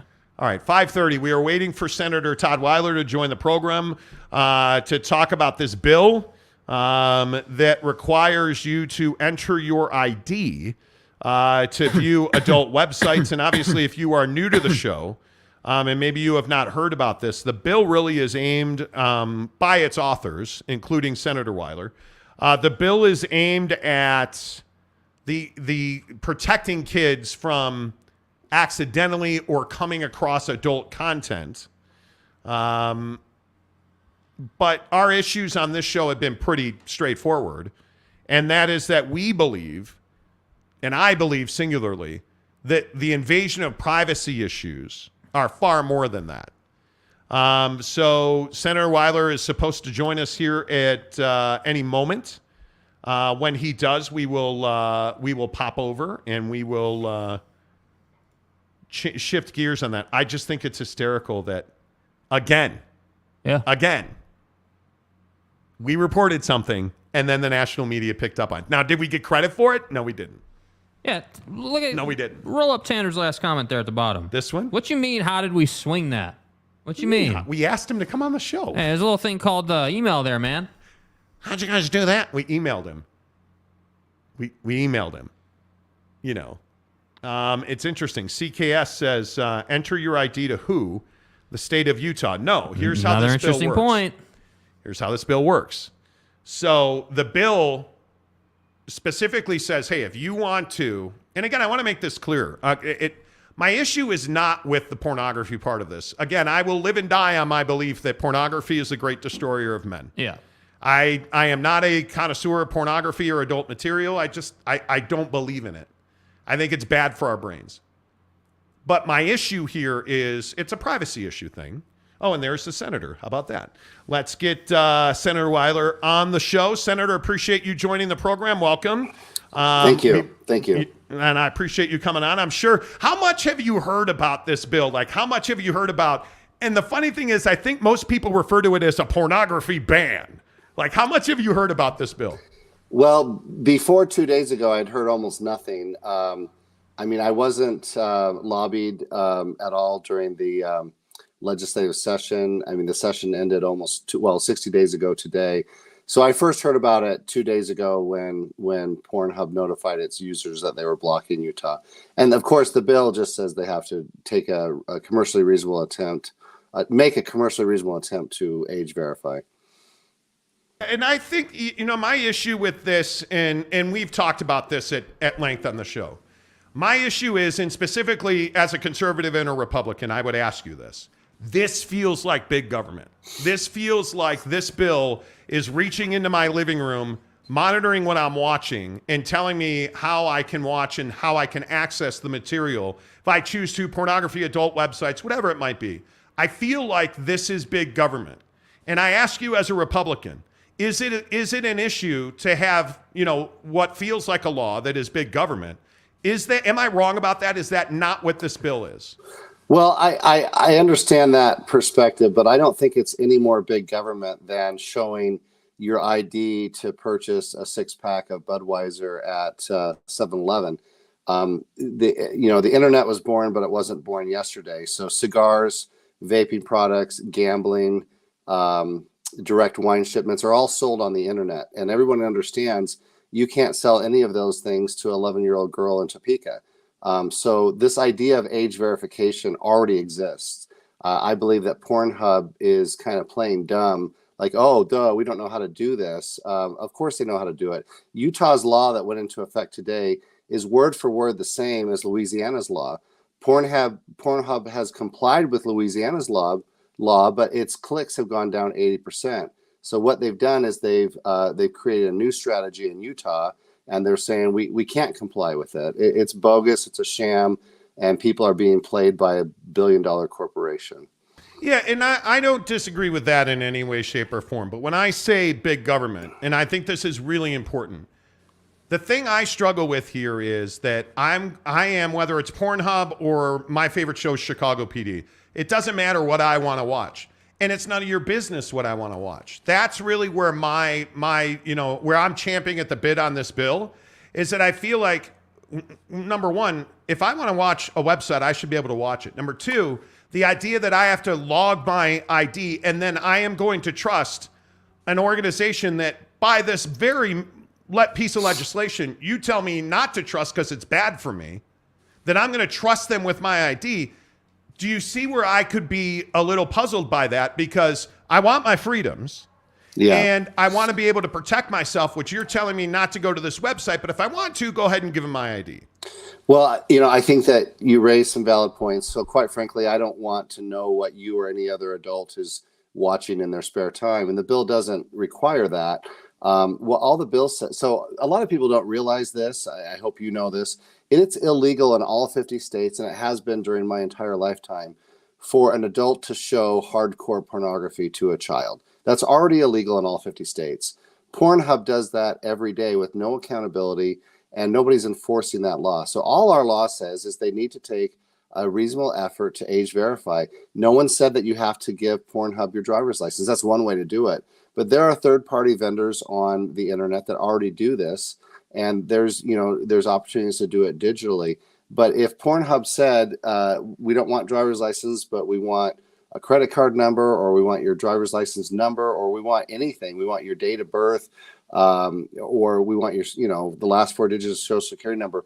But instead, they just say, are you over 18? Yes or no. A 7-year-old, which is, by the way, the average age of most young boys' first exposure to hardcore streaming sex videos, 7 and 8 years old, a 7 or 8-year-old can push yes. So that's not a commercially reasonable effort. But nothing in this bill says we want to monitor what anybody's looking at. But if you want to, if you walked into an adult bookstore and wanted to buy something and you're 14, they can't sell it to you. But Pornhub apparently can. And that's the problem here. Right. But the other issue is that it's behind my closed doors. And look, I totally understand. I am a guy who believes that pornography is the great destroyer of men. I do not believe that children should have access to it. But specifically on that, and I do want you to know, I have read this bill top to bottom multiple times.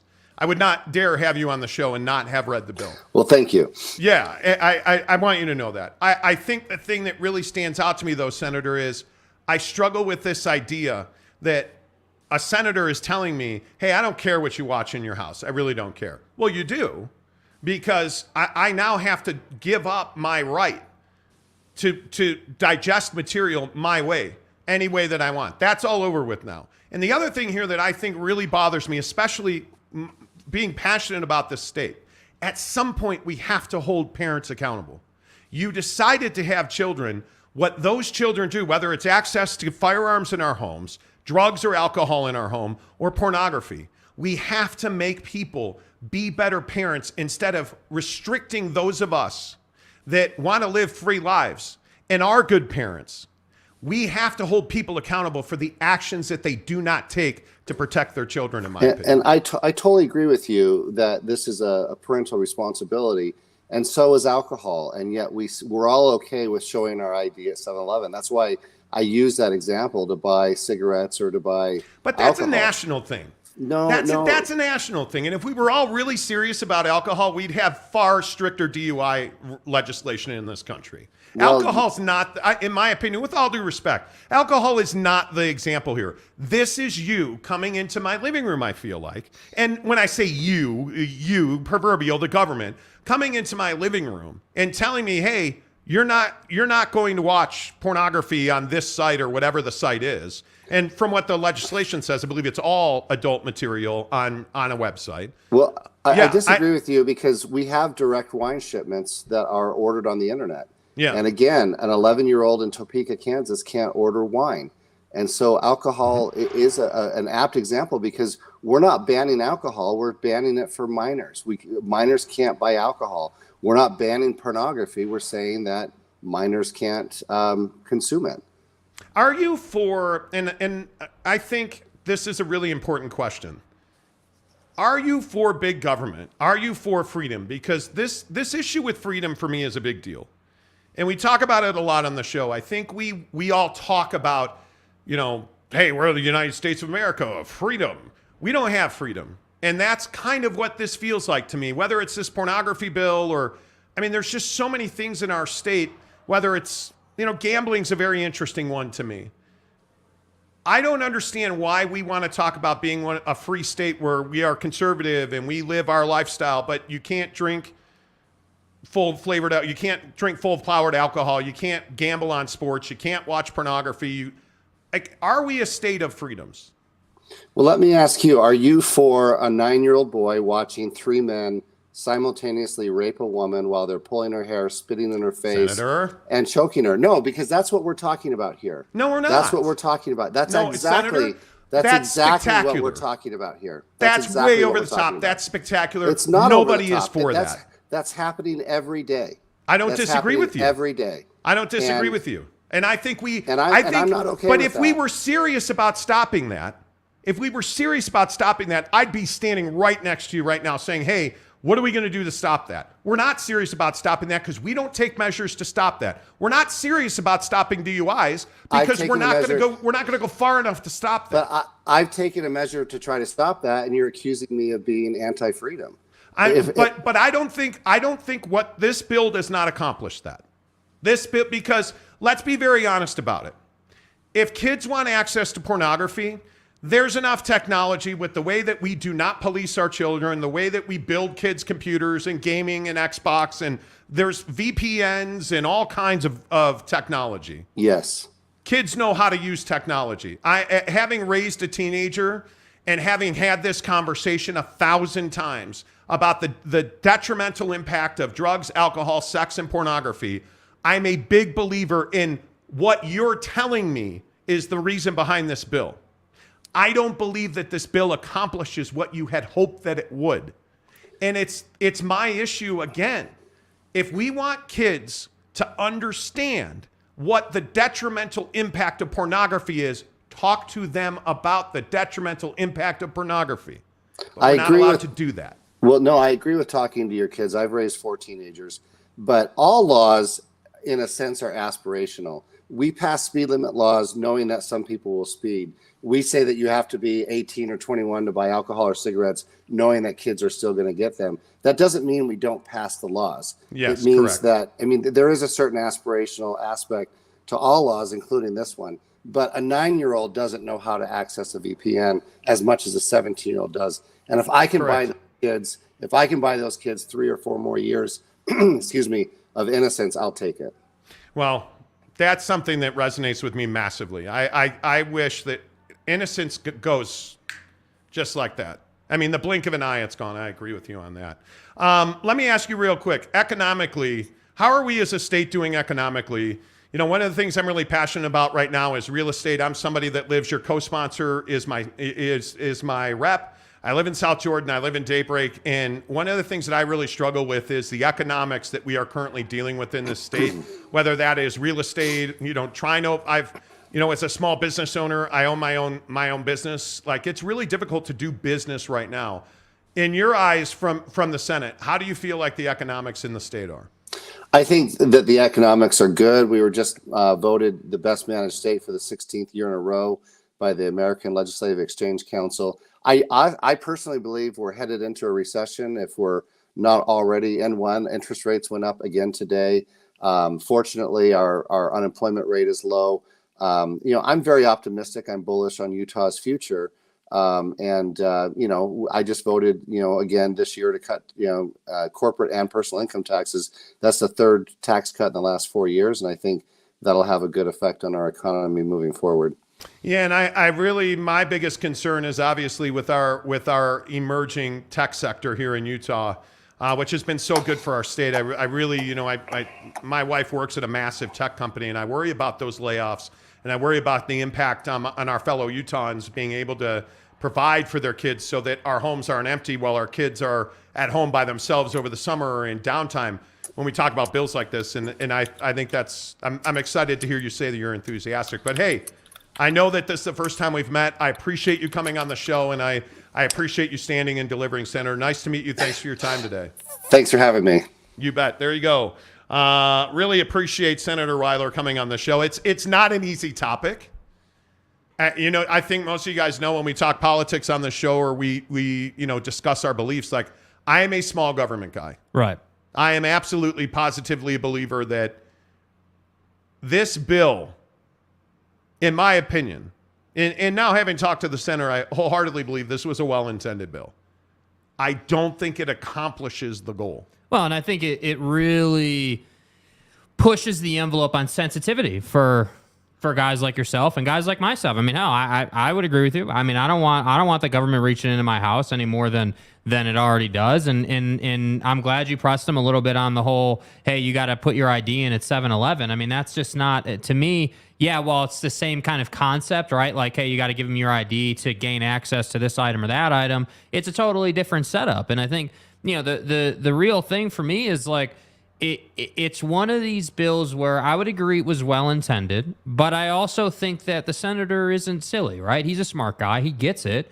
And I just think it's damn near impossible to sit there and say, hey, this bill is going to stop a 7-year-old from viewing it. Now, I will say, I do think that having there be a hurdle or a block or a wall, if you will, yes, absolutely. I think it would prevent more kids from viewing the content. As he said, hey, it's going to buy him a couple more years. Yes, I mean, absolutely, I agree with that. It adds in yet another step. And I think that's hugely important. Yeah, I think that's hugely important. Absolutely. But at the same time, I just think, again, love the senator, but unfortunately for him, there's no good answer to, hey, the government's reaching behind my door. They're reaching into my house. And I think, when you take this thing here locally with the TikTok thing and just some, I just feel like it's becoming more and more, acceptable to write a bill and then pass it into law. That's like, hey, this is an issue. Okay, well, we're going to try and do something to stop that issue, even though it doesn't really solve the issue. And by the way, once you write a bill, do you know how hard it is to unwind the watch, dude? Like, oh, it is, yeah. Oh, yeah. Once it's a law, it's almost impossible. And I think the parenting portion of that conversation is massively important. Vital.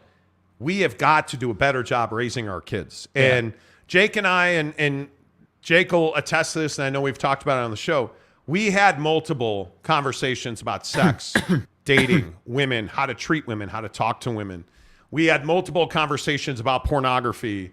Like, I am a big believer that you have to have open and honest discussions with your children. And if you're going to give them a cell phone when they are 10 years old, you better understand what they're going to do with it. Yeah. And you had better put limits and locks on it. And then you had better check behind them. It's something that I did on a routine basis. I read my kid's text messages. I knew who he was talking to. I paid AT&T more money to understand who he was talking to and when and for how long and how much data was going out the door. Like, you have to do that stuff, because if you don't do that stuff, you are not even giving them a chance to make the right choice. That's what I struggle with. And again, I don't believe that the Republican Party that I romanticized as a teenager, I don't believe it will ever return. I think our country has changed. But I am never going to be for the government watching from my windows to make sure that I'm not looking at pornography, or that I'm not, getting like Maui wine. We had to cancel our membership to Maui Wine because you're not allowed to have wine sent to your home in Utah. Yeah, and I think that question you asked him about, like, hey, like, are we really free in the state of Utah? I mean, I think it's a legitimate thing, because I agree. Hey, if you're of the LDS faith, great, knock yourself out. But that doesn't mean that I need to be the LDS faith. If you don't drink and I do, great, I'm going to knock myself the hell out if I want to. I should be able to, in this state, put money down on the internet in this state on whatever game I want to. Yeah. Anytime. I think I think it's tough. Let's get some of your comments in here. Greg Hawkins says, for example, I agree with Monty that the ID law is stupid, but for totally different reasons. I think the ID law doesn't work, and I don't think it will work. Yeah, I mean, dude, you walk into a store with your mom and have her buy the wine, and then she gives it to you. Easy as that. You're not really solving the problem if the parent doesn't parent, and that is the issue. And I feel like on some of these issues, it really just is a thing like, hey, parent did a bad job. There's nothing we can do about that. Well, and it's why I said, like, you're asking me to trust a pornography company to not store my information. Because the bill reads, for those of you who haven't seen this bill, it's not a pornography ban, by the way. It is an age verification on websites that supply certain illicit content. Yeah. The rule is, the law states you cannot store this. You have to be responsible for getting rid of my ID when I enter it into your system. So you're telling me to trust a porn company with my ID, but not trust them with their content. And again, they're dangerous and bad, but go ahead and give me your credit card number or your passport or your ID. Why would I do that? It's the same concept. They're not a porn company. They're a data collection company. That's exactly that right. happens to distribute pornography, right? Like, it's important to know that distinction. And I just think again, all this comes back to, I agree with you. It comes back to parents have to make a decision, right? And if you're not going to be a good parent, or if you're not going to do the job, then don't have a kid, right? Yeah. Like, that's that. I just think that we don't think in those terms as adults. Ken Williams, the problem is when we give up our rights, we never get them back. Government means less rights. I don't disagree with that at all. At all. Jeremy Callahan says, common sense is that sometimes the better answer isn't on the side you belong to. Agreed. Correct. Agreed. Correct. I agree with that. 801 West Valley says vote him out. I'm not ready to vote him out. I think Todd is a senator that his intentions are usually good, looking at his record and understanding how the way he's voted. I just don't think this is a good piece of legislation. I really don't. Greg Hawkins says, Ken Williams, yep, there's no form of government that works to keep people in power. They all work to keep people from power. Absolutely. Yeah. I agree with that. The better answer is very subjective, too. I agree. Kurt Myers, Monty, thanks for good not holding back on your questioning. Yeah, I'm not the guy who has you on and be like, oh, okay, great, thanks. But you notice, and again, again, we tell you on this show, truth in sports talk, right? But really, it's the truth in talk, right? Where the senator goes, hey, like, he goes on this whole, like, over the top thing. Are you in favor of the women being raped or whatever? Like, and it's like, dude, like, nobody's saying that, and it doesn't need to go that far. And you can die on that hill and say it happens every day. I'm sure there's a statistic to back that up, and I'm really sorry that happens. But that's not what we're talking about right now. And this bill doesn't prevent that. Yeah, and this bill does not prevent that. Yeah. 513 Bearcat says won't get support from either party. We'll see. The Great Firewall of Utah. Truth. That's what I mean, dude. Are we talking about the what is it called? The Iron Curtain or whatever for alcohol, I think it's called here in Utah, where it used to be, they don't do it now, but it used to be that they would, like, pull a curtain back when they put the alcohol in your drink or whatever. Like, it's crazy, dude. It is. I agree with that. Cody Strickland, I agree with the fact that Pornhub and other need better security to make sure it's the adults watching it versus a 10-year-old have to input our IDs is over the limit. Well, and the other issue is, again, this is not going to stop kids from watching pornography. It's just not. The technology is too much. We empower our kids with technology far too early in their lives. Yeah. I think that you have to really look at ways to protect our kids from cellular technology, from giving away their identities too early in life. I mean, that's what we need to be talking about. Can we all please call it the E. Zion curtain? My you know apologies. what I mean? You know what I mean? Matt Hart, how many 7-year-olds access their parents' guns? Also, though, and accidentally shoot a sibling, all of this comes down to parents being better. Well, and that was the other thing that I thought was really interesting. And again, I'm not trying to be negative on the senator, but I think it's a little short-sighted to not admit that, hey, like, we don't do much about DUI in this country, right? Like, we don't do much about driving drunk and, like, that whole conversation. And if we were serious about it, we just don't... We're not serious. That's the thing. We're not serious. You notice it's real acceptable nowadays to put your ID into things, right? Hey, yeah, enter your information. Notice no one's talking about taking your ID away if you violate the law a number of times. You notice that? Anybody notice that everyone's trying to collect data now? And no one's I can't remember. A website emailed me today and said you have to change your password because your information is on the dark web. I don't remember who that was. But Airbnb said we put in a password reset because your information appears on the dark web. Mm-hmm. Like there's so many data breaches that you're never getting away from it. Mike Phillips, I wonder if the senator would be okay with sites requiring a digital ID to buy ammunition. I mean, it's a reasonable question, though, and I'm not a big believer in like outlandish questions or going way over the top with things, but I think it's a fair point. Like if it starts with pornography, if we're going to use the guise of pornography to be entering IDs, well, how far does it go? And we're also like, and I almost asked him about abortion, but I just didn't think it was apropos. But I just don't think that we're for freedoms in this country. Well, I don't think we are. Yeah. And the thing that worries me, especially in Utah, is that information is going to be stored. You cannot tell me that data farmers are going to just throw that information out. With how many views they have, dude? I don't buy that at all. And I think the other thing that worries me is what happens when it's like, oh, well, yeah, I can't get a mortgage because you watch porn 7 times this month. Yeah. I want nothing to do with that. McKinley Cutler, Pornhub is not the only site, and it's almost impossible to enforce legislation like this for foreign-based companies. Yeah.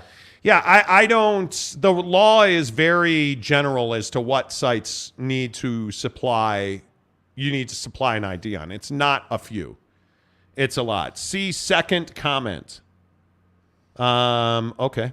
Kurt Myers, stay the hell out of my pocket and out of my bedroom. That's what I mean, dude. The government damn near ruined my business. You never give the government anything because, believe me, it starts in the home. It does. It does. I mean, there's no doubt about that. Mike M says, good on you, Monty. Debating with politicians isn't the easiest task. Yeah, my guy doesn't care. Yeah, I don't. And that's why I told him, I read this bill back and forth multiple times. I know what this bill says. Bottom line, that's what it is. Connor, what's up? He says, Monty, Connor. What's up, dude? You know. What a namey state invasion of privacy. Yeah, it is. Yeah, dude. I think it's a huge invasion of privacy. Well, that's why we have such a problem with it. Like, yeah. I think it's a huge invasion of privacy. It is, man. Dude. Greg Hawkins. Utah is a nanny state. I don't need, what does that mean? There's a lot of nannies in this state. Okay. I'm telling you that we have a parenting problem. We don't have a pornography problem. Yeah. Like it is. Yeah, Greg, I agree. Greg says kids are already using VPNs. They are. That's what I mean, dude. Like, and their parents helped them get on in VPN and built them computers. And yeah. Mike Maples, I appreciate him coming on the program. It's a hard conversation. Thanks for a good back and forth. You both were well spoken. I appreciate that. Real quick, I do want to talk about something Greg Hawkins talked about in our group today. Greg Hawkins had a tough day with people being rude. We went to a certain golf course today. Again. And just got drilled. Showed up at 6:30 this morning and we're told, quote, you can't be here. It wasn't like, hey guys, yeah, real sorry, we're not open yet. We're going to need you to, leave and come back. Unfortunately, that's just, it wasn't like a nice, friendly customer service, go after yourself. It was like, hey, you can't be here, dude. Go ahead and get off the premises. Mike, dude, do you know how much money I've spent here already? Like, I don't understand this thing where people in general now, you're just an a-hole. Like, when did it start? Because this is not new, but I'm curious. When did it start that people are just assholes? When did it start that everybody's a Karen? Because I'm trying to figure this out. We had a conversation today as well about, like, hey, I know I told you one thing, but we're going to do another thing. Mm-hmm. I am amazed in my life how many times people will call me on the phone and just be a titanic asshole. And then you see them in person like, oh man, you're the best. And today, this guy walked up to me. He's like, you can't be here. And I was like, oh, what do you mean? What's going on? We're not open. I'm like, oh no, what happened? Hey, we're maintenancing. Like, just being an asshole. Right. And it turned into a whole thing that it just didn't have to be. So now we got to call Buddy's manager and run some people down and make a point of it. And it's is it worth it? Or do we just never go back to this golf club? Well, the problem is it's like, it's super close to our place. And it's a beautiful golf club. So now, I mean, I haven't even, forgive me, I haven't even looked at this. I mean, how many other golf courses are there in the area? A million. I mean, if you just do, but like in a reasonable, because the thing this morning was. Cody Strickland says it started when you guys left the basement. That's what I'm talking about, dude. Like, so I look at this and I'm like, all right, so the other closest one to us is not close. I mean, you got to go. I mean, what? Probably 20 minutes? Yeah. This course is 5 minutes from where we live, dude. And all we wanted to do, we had a meeting today at like 9 o'clock. So we're like, all right, cool. We'll get to the range at 6:30. We'll spend an hour hitting some balls. We'll go home, get ready to go. We're good to go. And we only said 6:30 because last week we were told, hey, Mondays and Thursdays, we don't open till I think it was 8. Because of maintenance. Hey, dude, totally understand. No worries. We're rookies. Didn't know that. Well, we're out of here. Come back today. So last time I checked, today wasn't Thursday, right? Today's Wednesday. Which is why we went at this time specifically. Hey, you're supposed to be open at 6:30. Because that's what we were told. Specifically, not by this guy that was a complete douche today, but by one of the maintenance guys who's like, yeah, dude, online hours are not great. And by the way, usually most of the time, we're never here right at 6:30. Right. It's usually 6:45, maybe even sometimes 7. So I hope you understand. I'm really sorry. Like, totally great customer service for the situation. All good, right? Totally cool. No problem. Today we roll up and dude's like being a complete douche about it. And it's like, hey, dude, like last time I checked, you didn't own the course. Last time I checked, you're an employee who just works here and draws a paycheck. That's what you are, right? Well, yeah, I work here. Okay, then please, the next time you try to do that, like, be nice about it, right? Because, again, we're the people that pay for you to have a job, right? Like, if people like us didn't come to your course at 6:30 in the morning, you wouldn't have a job, dude. That's right. And I feel like people have lost sight of that. The 9-to-5 employee has lost sight of that. That, hey, I can't just be an asshole to everybody because I feel like it. I can't just do whatever the hell I want because I feel like it. I just do. So when you ask me if it's worth it, yeah, I'm going to run his manager down and I'm going to make a point of it with his manager. I'm going to say, hey, I'm thinking about never playing at your course again, even though it's the nicest course in the area, all because your guy's a douche. So what are you going to do about that? And depending on that answer, I'll go play the crappy par 3 every day that has terrible greens that I can't putt on rather than come to your course that's 5 minutes away. Yeah, it's amazing. That's the point. Yeah, and I don't know. I don't get a lot of this. Admittedly, in person, and I mean in person, face-to-face, not many people are just like straight up assholes. I mean, you got to have balls, dude. Like, and I say that because, admittedly, I'm a physically intimidating person. Many of you have met me. You know that I'm a big dude. Like, I don't flaunt that or use that. But you just walk up to me if you've never met me and you're like, God damn. Like, I'm a big, intimidating dude. And I don't want to blow a guy up, but this guy deserves it. Yeah. This guy deserves it. By the way, remember early in the show when we were telling you that, the Big 12 is, they're going to be doing live mics and they're going to be adding, in-game content. Dennis Dodd's now reporting that. 3:52. So 2 hours ago. Exactly 52 minutes after we told you. The all-access production you'll see this fall on Big 12 football broadcast is likely a trend that will spread to other leagues. Oh, got it. Or at least partners of ESPN and Fox. Oh, got it. The cameras everywhere approach has been characterized as a broadcast wave of the future rather than centered on the Big 12. If you're not doing it, you're behind the curve. And Way behind. Like, I get fired up on this particular thing with sports because it's so common sense. It is so common sense. Yeah. The little team, right? Like, let's say the Detroit Pistons, right? A low-end team in the NBA, or now is a low-end team, what was a legacy team. A low-end team in the NBA could be like, yeah, you know what? We're not good right now. The Utah Jazz, we're not good right now. We know that. We exceeded expectations this year. But we need to get a camera with these guys all the time. Not just when it looks cute when you're wearing your new jerseys in a bookstore. Not just when it's cute when Walker Kessler wants to serve some food. Like, I'm talking about, I want the epic Utah fight on the Jazz, bench, dude. all access. Hey, it's July. Let's go with Walker Kessler to the Chris Berkeley runs in New York. Yeah, hey, how's Walker Kessler's jump shot looking, boys? How are we doing on that? Well, I know how we're doing because All Access covered it. And Danny Ainge is making a big trade. Here's the camera in his office. Yeah. Why is it that we get all these camera angles during the draft, but I don't get any of those camera angles during the season? All right. Mike Smith says, sometimes piss-poor wages get you piss-poor employees.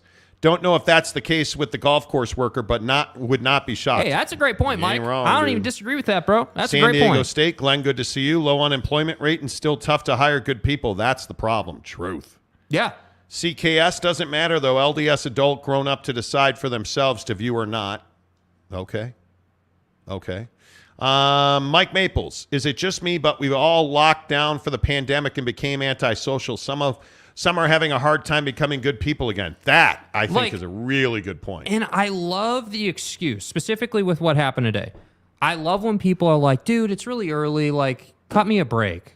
And it's like, wait, so the last time I checked, you're supposed to clock in at 6:30, right?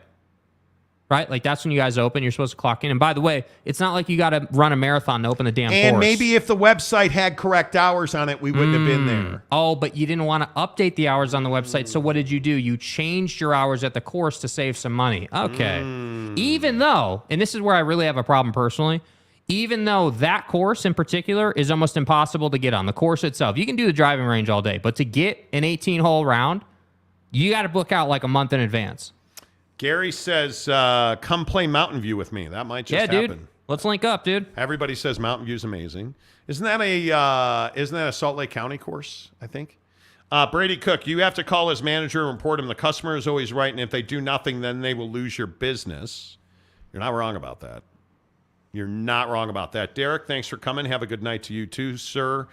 Kay Nurin says, back to work. Thank you. Monty Rant says, where's the Karen Montemayor account when you need her? That's what I'm saying. Seriously. Where's Mrs. Monty's burner when you need it? That's what I'm saying. Truck Stop Gumby says, breaking news, Dennis Dodd's a fan of the show. Damn right he is, dude. I only say that because we get so much heat from people like, you don't have sources. Yeah, what sources? Yeah, trust me, bro. Yeah, hashtag. Dennis Scott. This law can't be compared to IDing for ammo or alcohol because there is such a stigma attached to porn and people value the anonymity that saves their public image. I agree with that. That's a great point. 100%. 100%, dude. Jackson says, it's been hard for me to get an interview, 50-plus apps and 3 interviews. Ooh, sorry to hear that. What you do, bro? Yeah, what are you looking for work-wise? Jackson says, everyone says employment rates are good, but many companies are doing rounds of layoffs, especially in tech. They are. Yeah, bro. Jackson, what do you do, man? Yeah. You never know who we might know. Travis Berg, golf is a sport men play because bad in the bedroom. Right. Okay. Well, yeah, you know. Any news on the Suck 12? Ken? Ken, admit you commented that just because you wanted to say suck 12. Last one, Tanner. I would call you guys Karens, but honestly, I completely understand why you want to call this guy's manager. Yeah, I wish we could talk about it at the RSL match in June. Go see our friends at... see what he did there. Go see our friends at Big O Tires in that was. American Fork. Big O Tires, Ryan and American Fork. Make sure you tell him you heard about it on the Monty Show. Spend money with him, you're automatically in. Get an oil change, get new tires, get a balance, get a rotation, get a tune-up. Prove it. Show it to us. Send us a DM with the picture. You're in with us. RSL NYFC June 10th. Thanks to our friends at American Fork. Big O Tires and American Fork. Tell them you heard about it on the Monty Show.